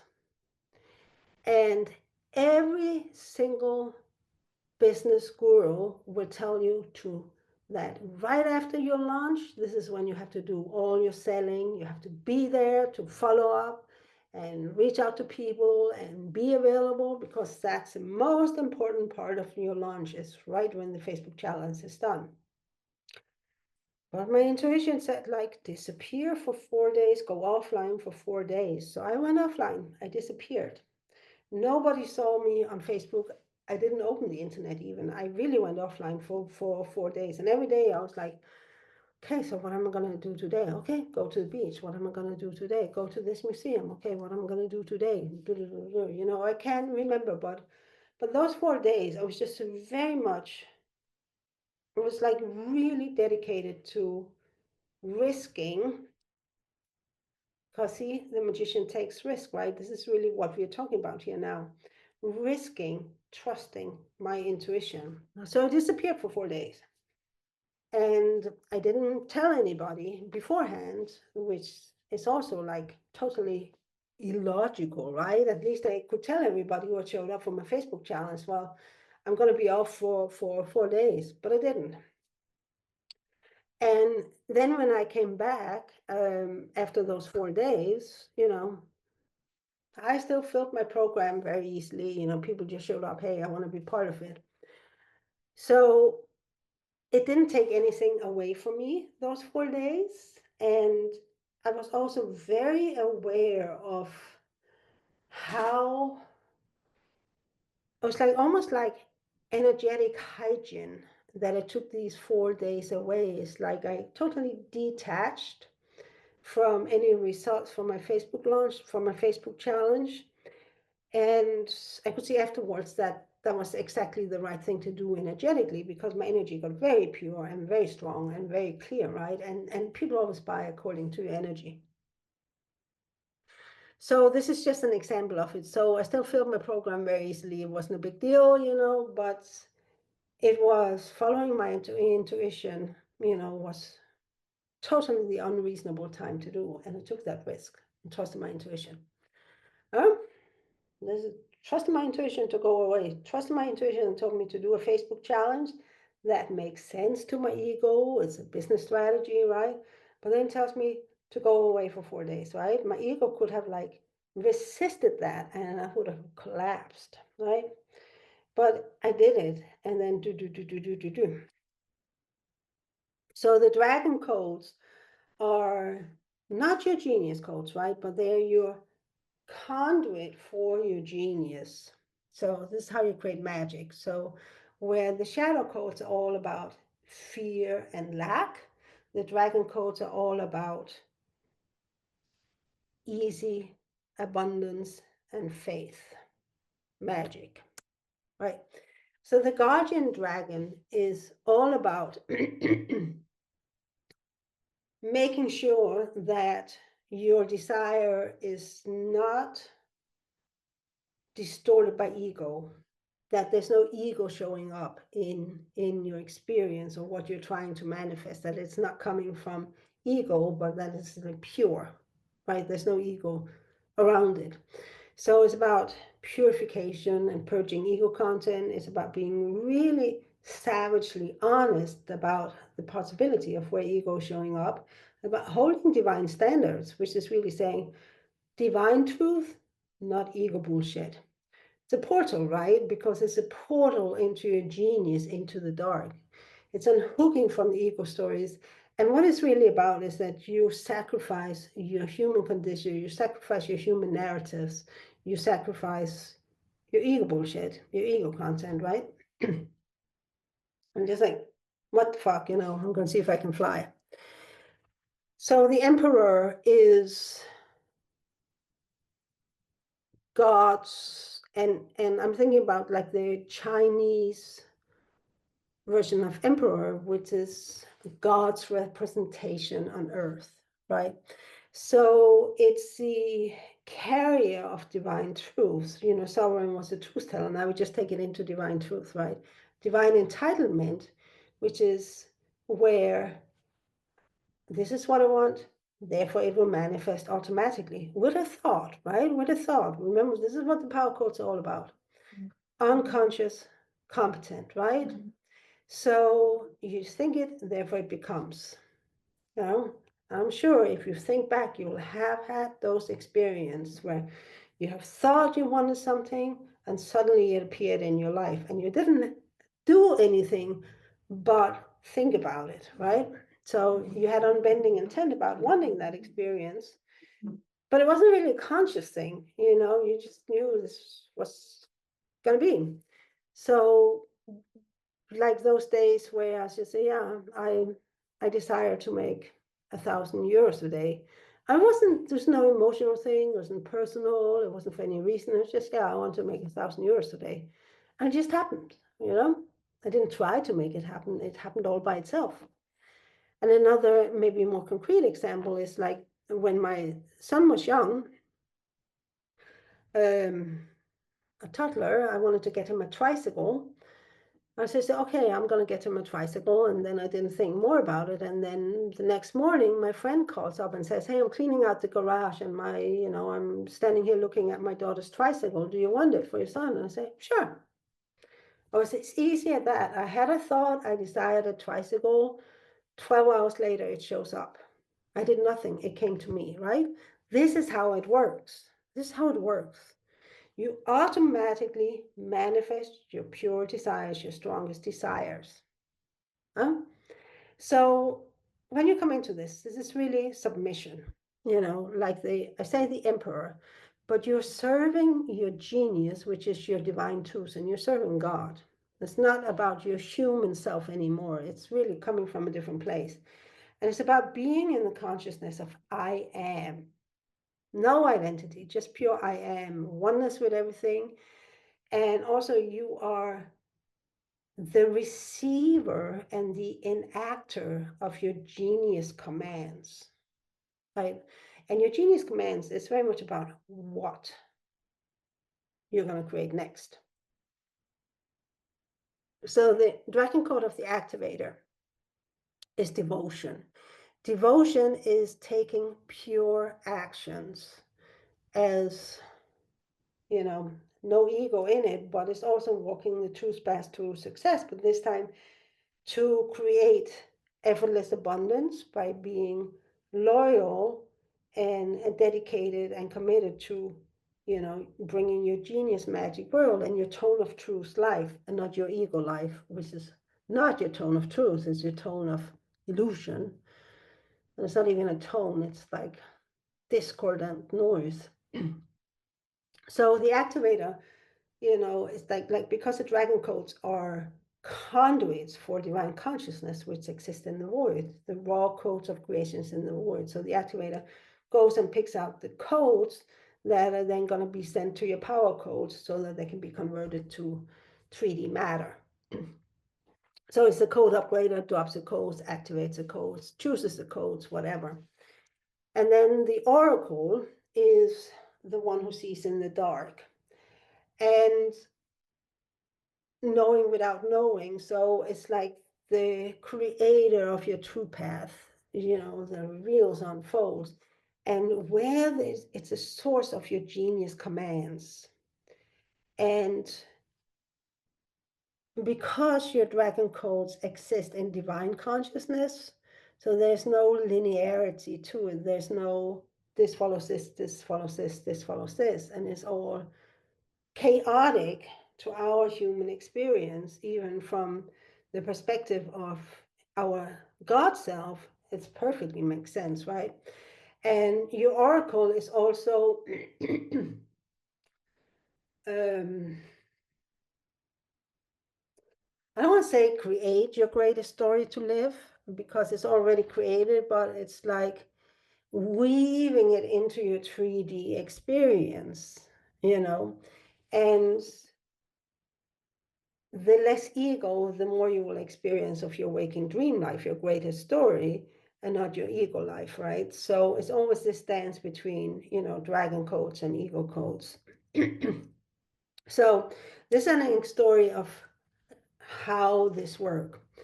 So I got a genius command to go and when I say genius command, right, it's like this was I I remember this particular time. I was like checking in with my genius. Okay, is there any business action I need to take? And I got the command to go and write a post for a one-on-one client. I said, okay, So I sit down by the computer and I write this post. And as I'm writing it, I go like, this is a very strange post. It doesn't make sense. It was like really weird. It was strange energy in it. And I said, well, okay, this is the story that came out of my fingers. My body was just like acting as a typist, and I was just being totally empty and just let it come through me. And this is what came out on the page. And these codes, they are like so, these kind of marketing material, right? They're so coded. So I do this and then I go and look for a graphic and I'm like, every graphic I choose is like, yeah, nope, doesn't feel right, doesn't feel right, doesn't feel right. And suddenly, so why, okay, so the name of the one-on-one experience was this. So how would that look as a graphic? So I go and look at a graphic of a lightning. I don't know where it came from. I have no idea because it made no logical sense, right? It's chaos codes. It's just you don't know why. It was just like show up, choose this lightning image. And then when I, looked at these lightning, I chose one. I didn't like it. It didn't fit with the colors of my brand. But that was the one, right? Those were the ones that had the energetic charge in it. So I said, okay, I'll do it. I'll do it. I submit. So I put it out there. So a few days later, I got a message in my um, inbox, my Facebook Messenger. It's like, oh, I would like to work with you. Do you have anything available for some one-on-one work? And I said, sure. What did you have in mind? And she said, like, okay, 3 months. And said, okay, 20,000. I said, okay, I can pay 10,000 now and 10,000 later. I said, okay. And it's like 1 hour later, it was all done, right? And then and there's a relevance, right? So a few days later, we are talking about her genius. And I kind of try to describe it to her. Sometimes genius can be a little bit hard to find the exact words for it.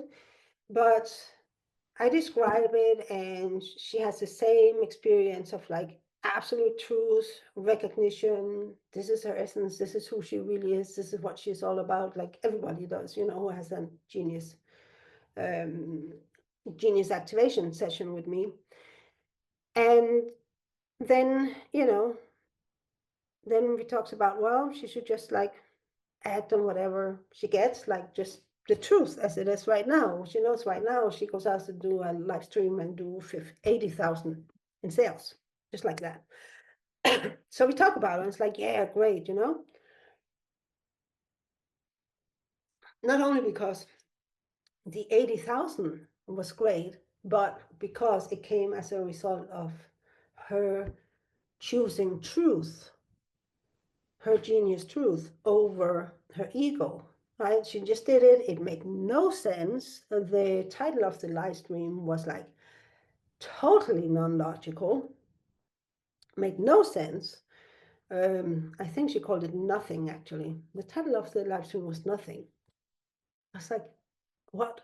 How can you make 80,000 in sales from a live stream that's called nothing, right? It was like no logical sense.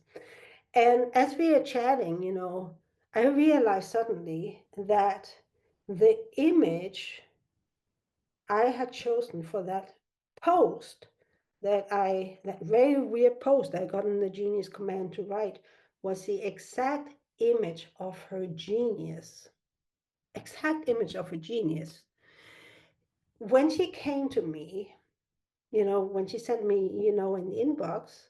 Oh, and then I realized this, right? That post was the exact image of a genius. And then she has no idea what I'm talking about.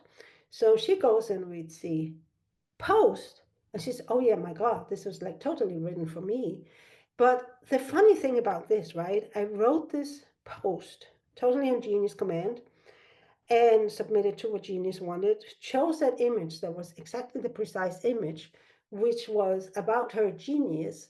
And she showed up in my inbox, wanted some one-on-one work like 3 days later, but she had never seen the post that was about her genius, that was activating her genius, right?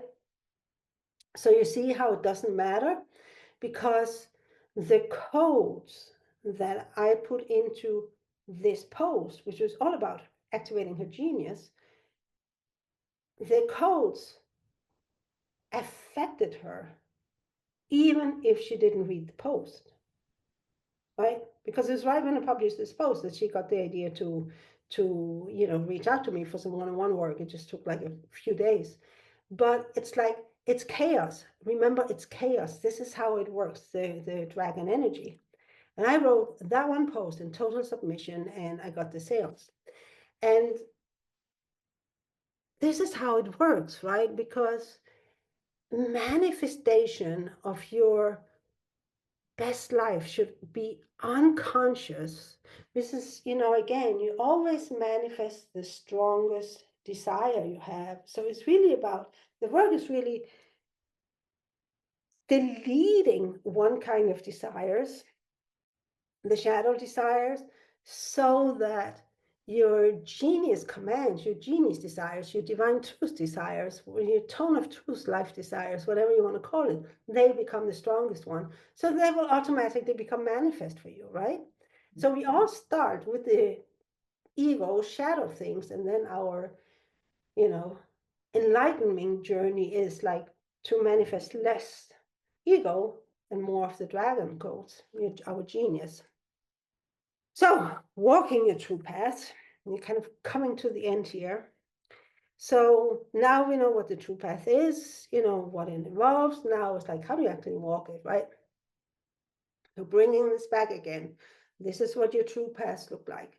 So, and between your life right now, the life you want to live, is manifestation, tension. Right? So it's all about walking the true path. It's all about keeping the tension and not offloading it, because offloading the tension, you collapse. So another example of that, back when I was working with my last coach, I was like having, how do I say this? I had a money goal, right? It's like I had this desire, and remember, the reason I made so much money with the coach was to get her approval, right? So I had chosen this money goal so that I could get her approval for how well I was doing.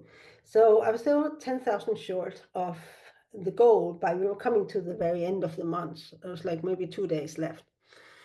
And I began to have like ego content, like shadow codes, coming in, and I was beginning to collapse. And she called me out on it, and she just said, hold tension, right? Hold tension, don't collapse. So I kept holding it for these last 10,000. And sure enough, like with just one day left or so, the 10,000 came in, right? Because I kept holding the tension.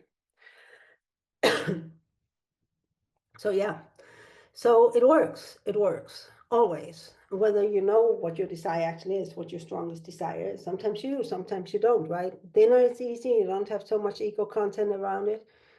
$1 million business, you have a lot of ego content, so it's going to take longer time. So what do?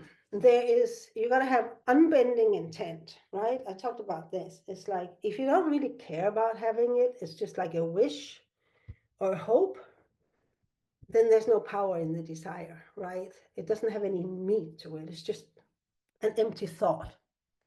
Purification is like clearing it of the ego content so that you ensure that you're not automatically manifesting your shadow desires or your ego stories. You're actually beginning to manifest your divine truth, your tone of truth life. Imagining is,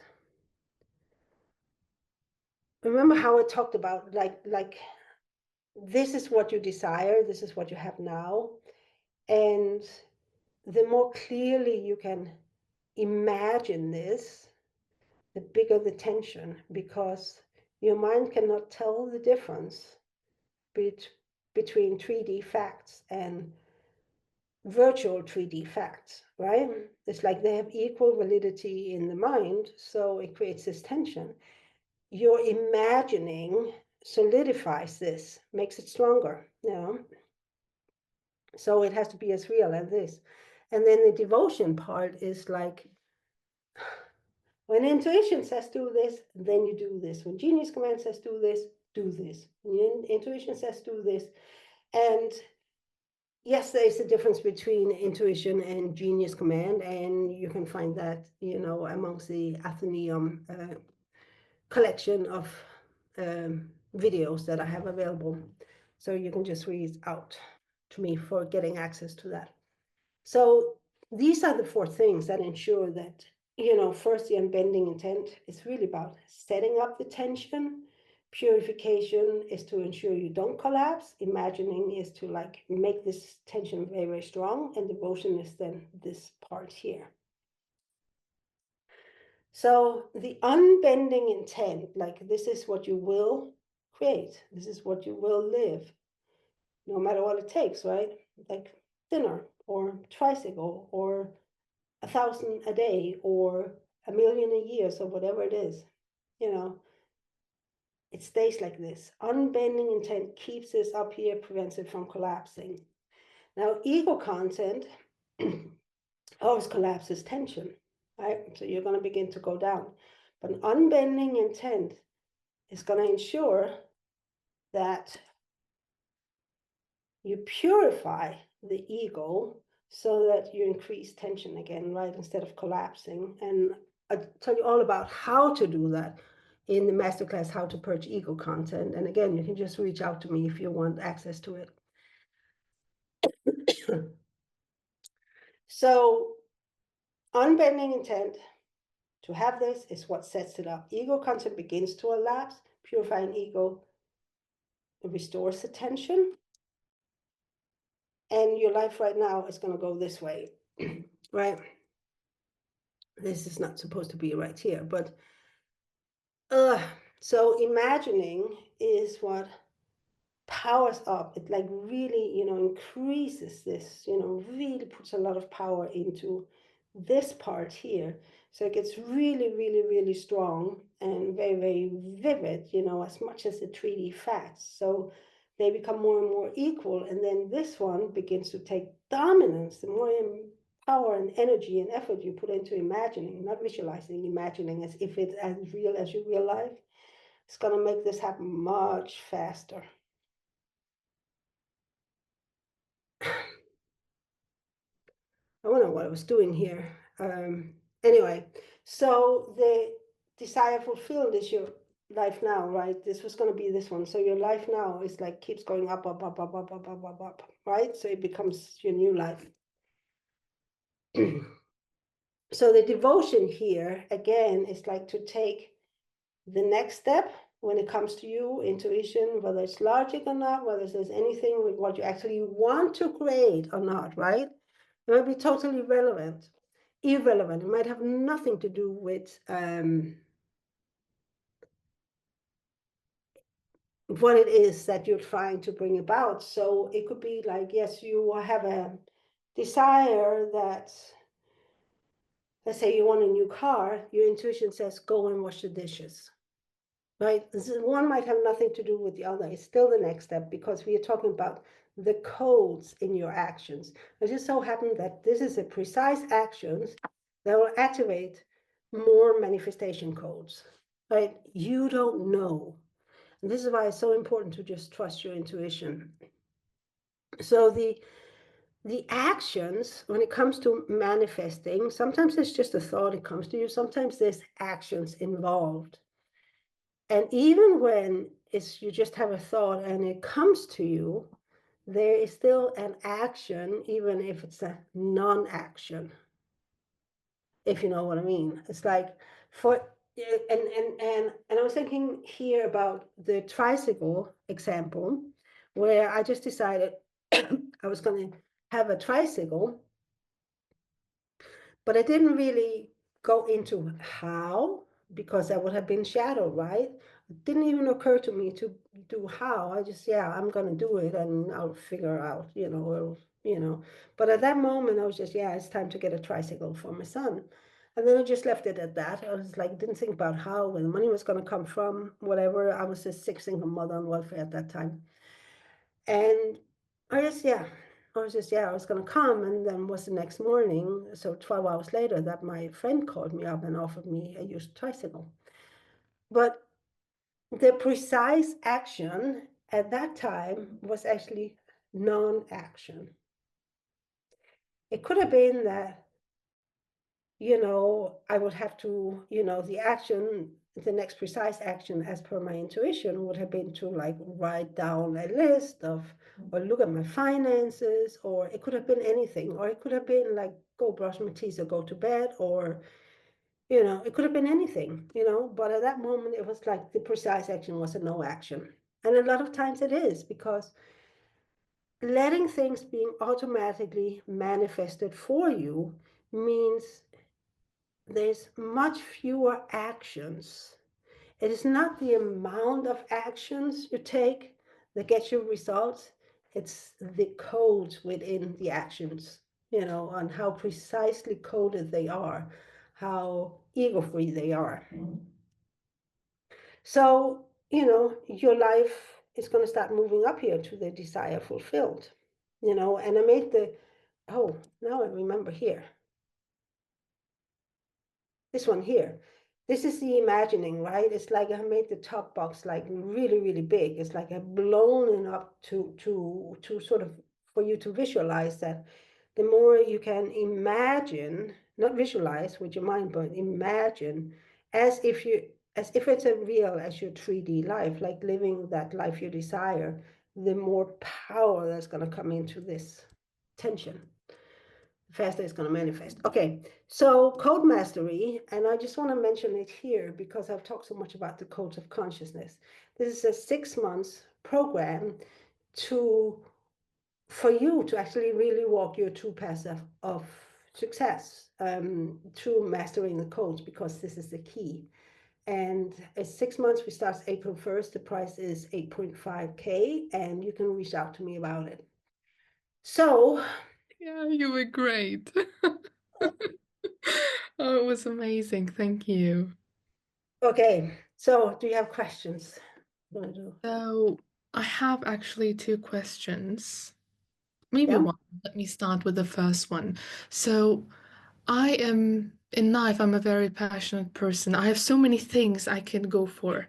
And there's this thing I call the temptation path.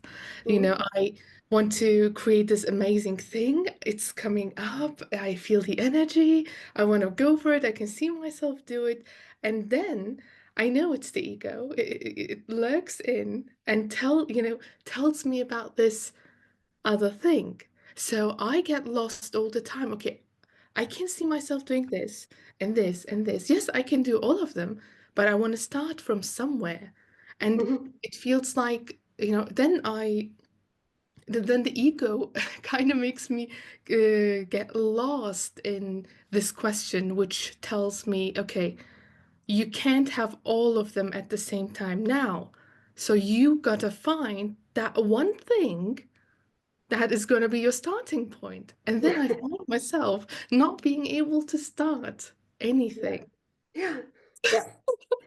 Well, yeah, I don't know what the question here really is. Yes, I think I understand it. You have too many good ideas and you don't know which one to act on.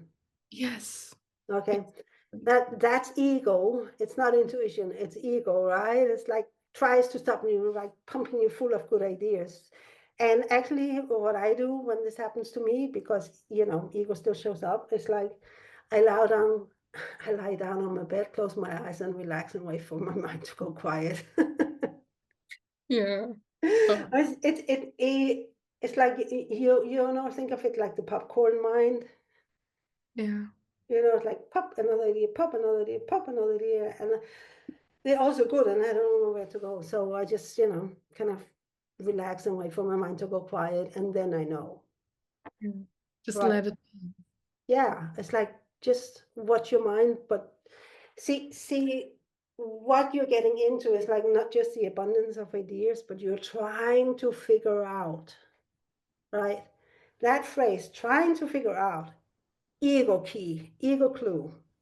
It's like when I catch myself that, I know I'm an ego. It's like one of my most obvious indicators that I'm an ego is that I'm trying to figure out. Yeah. Oh, yeah. Thank you. Okay, Yeah. so I don't act. I don't do nothing when I have these many ideas. I just like plunk myself down and do nothing and just Yeah. wait. Just lie down, relax my body, breathe, and little by little my mind is going to be quiet. And then, yes, some of those ideas are great, but they are not right now to act on. There's always going to be one action that stands out. And if there's not, I don't do anything. Yeah. Go Okay. wash the dishes or something. Great. Okay. Thank My you. voice. So another question I have is that when, so I have these, for me, for the ego, it's a great desire. One of the things I really want to have in my life, like many other people, it's a financial thing. But I'm a person, so I've had my business for 4 years now, and I've been working with local people here in Turkey. So What do you actually do? I was coaching people. I've been coaching Okay. people, let me say. But in the last year, as you know, the more I got exposed to, let me say, truth, the I am, the this oneness, this great thing Mm-hmm. that doesn't even have a name, this nothingness. I felt like, okay, I don't want to do any of this. I need to retract and just let things settle for a bit. But then I realized it kept going like this, and the ego was using this against me. That's how it feels. And I really want to be able to finally walk a path again, walk my path again. So the thing is, I never had these big milestones financially. I had something coming in, I had a income which wasn't always stable, and I didn't really feel like going for a 9 to 5 because that felt so wrong. I tried Mm-hmm. it. And so I don't want to be, when I think so people come to you, I know that, yeah, there is this ego involved, but I really am curious about what you think about this. Do you think a person should care for the milestones before the bigger desire? Or do we really, this point A and point B that you talked about here, there's this desire. And when I, retreat and look at what I truly want, I want this true stability. There is no certain amount I have, no specific anything really. So, um, but sometimes Why do you want stability? Why is that so important to you? well, because I'm not living a stable. That made me emotional. I'm sorry. Yeah, excuse me.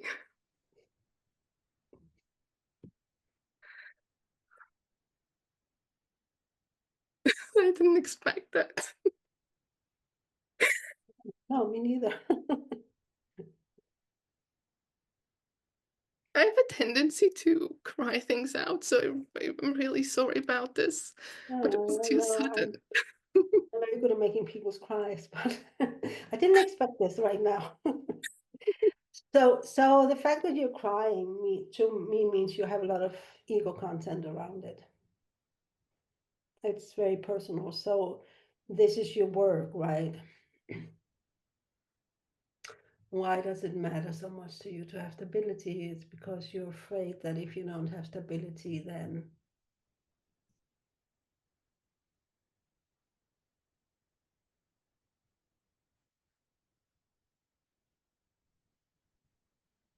Yeah. I really am scared of living a life that the ego deems to be useless. You know, a life that's just passing by and then you just end up somewhere, which right? wasn't even what you expected it to be. So So yeah. what would it mean about you if you lived a life that was useless?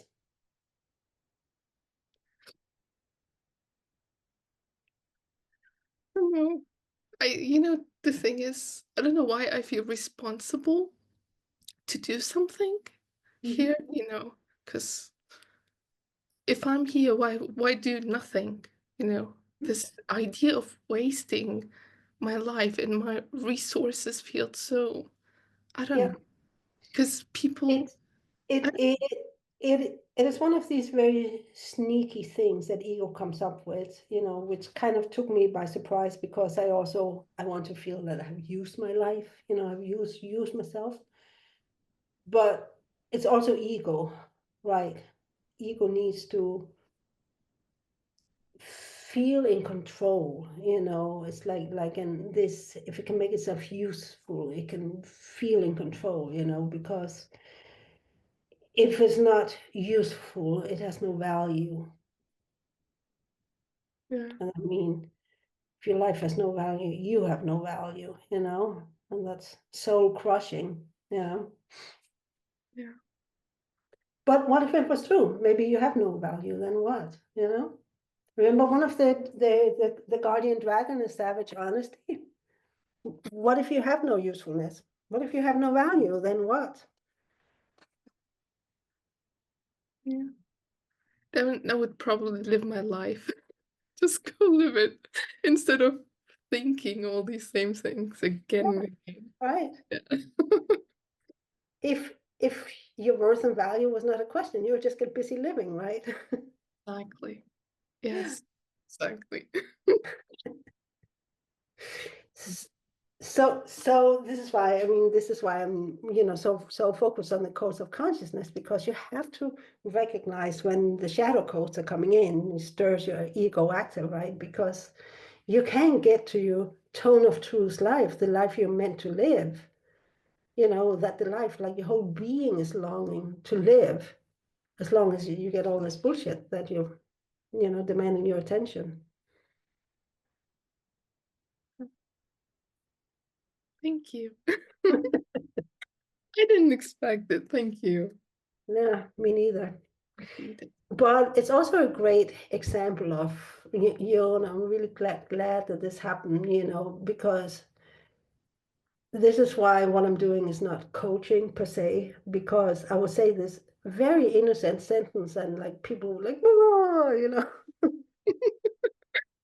Yeah, and it's not the words, right? But it's the precise words that carries the exact codes that needs to disrupt your story or whatever it is, right? This is what I'm talking about. It's code upgrades. It's code disruption. So yeah. So you just go and, see if you can trigger more tears around these, just come back to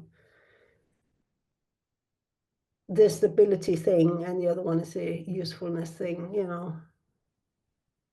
just see how much you have the other one, how to purge ego, right?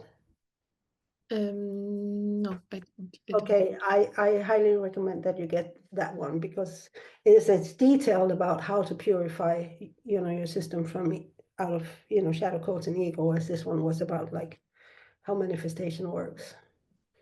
Okay. And if you can, how do you say your name? Tune in. Tulin. Tulin. Yes. Tulin. Yeah, I never knew. Okay, Tulin. Tulin. Tulin. Okay. If you can do the code mastery, I think it will do you a world of good because mostly because I think you're absolutely ready for it.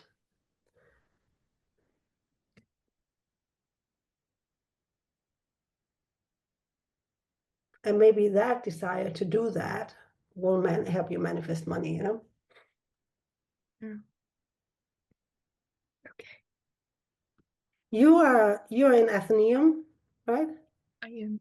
Yeah. There is a video that's called Decision First, Money Second. Hmm. Take a look at that because this is really also where I talk, the unbending intent and setting up this, which brings in the money. Okay. Okay. Yeah. Thank you. Okay. All good.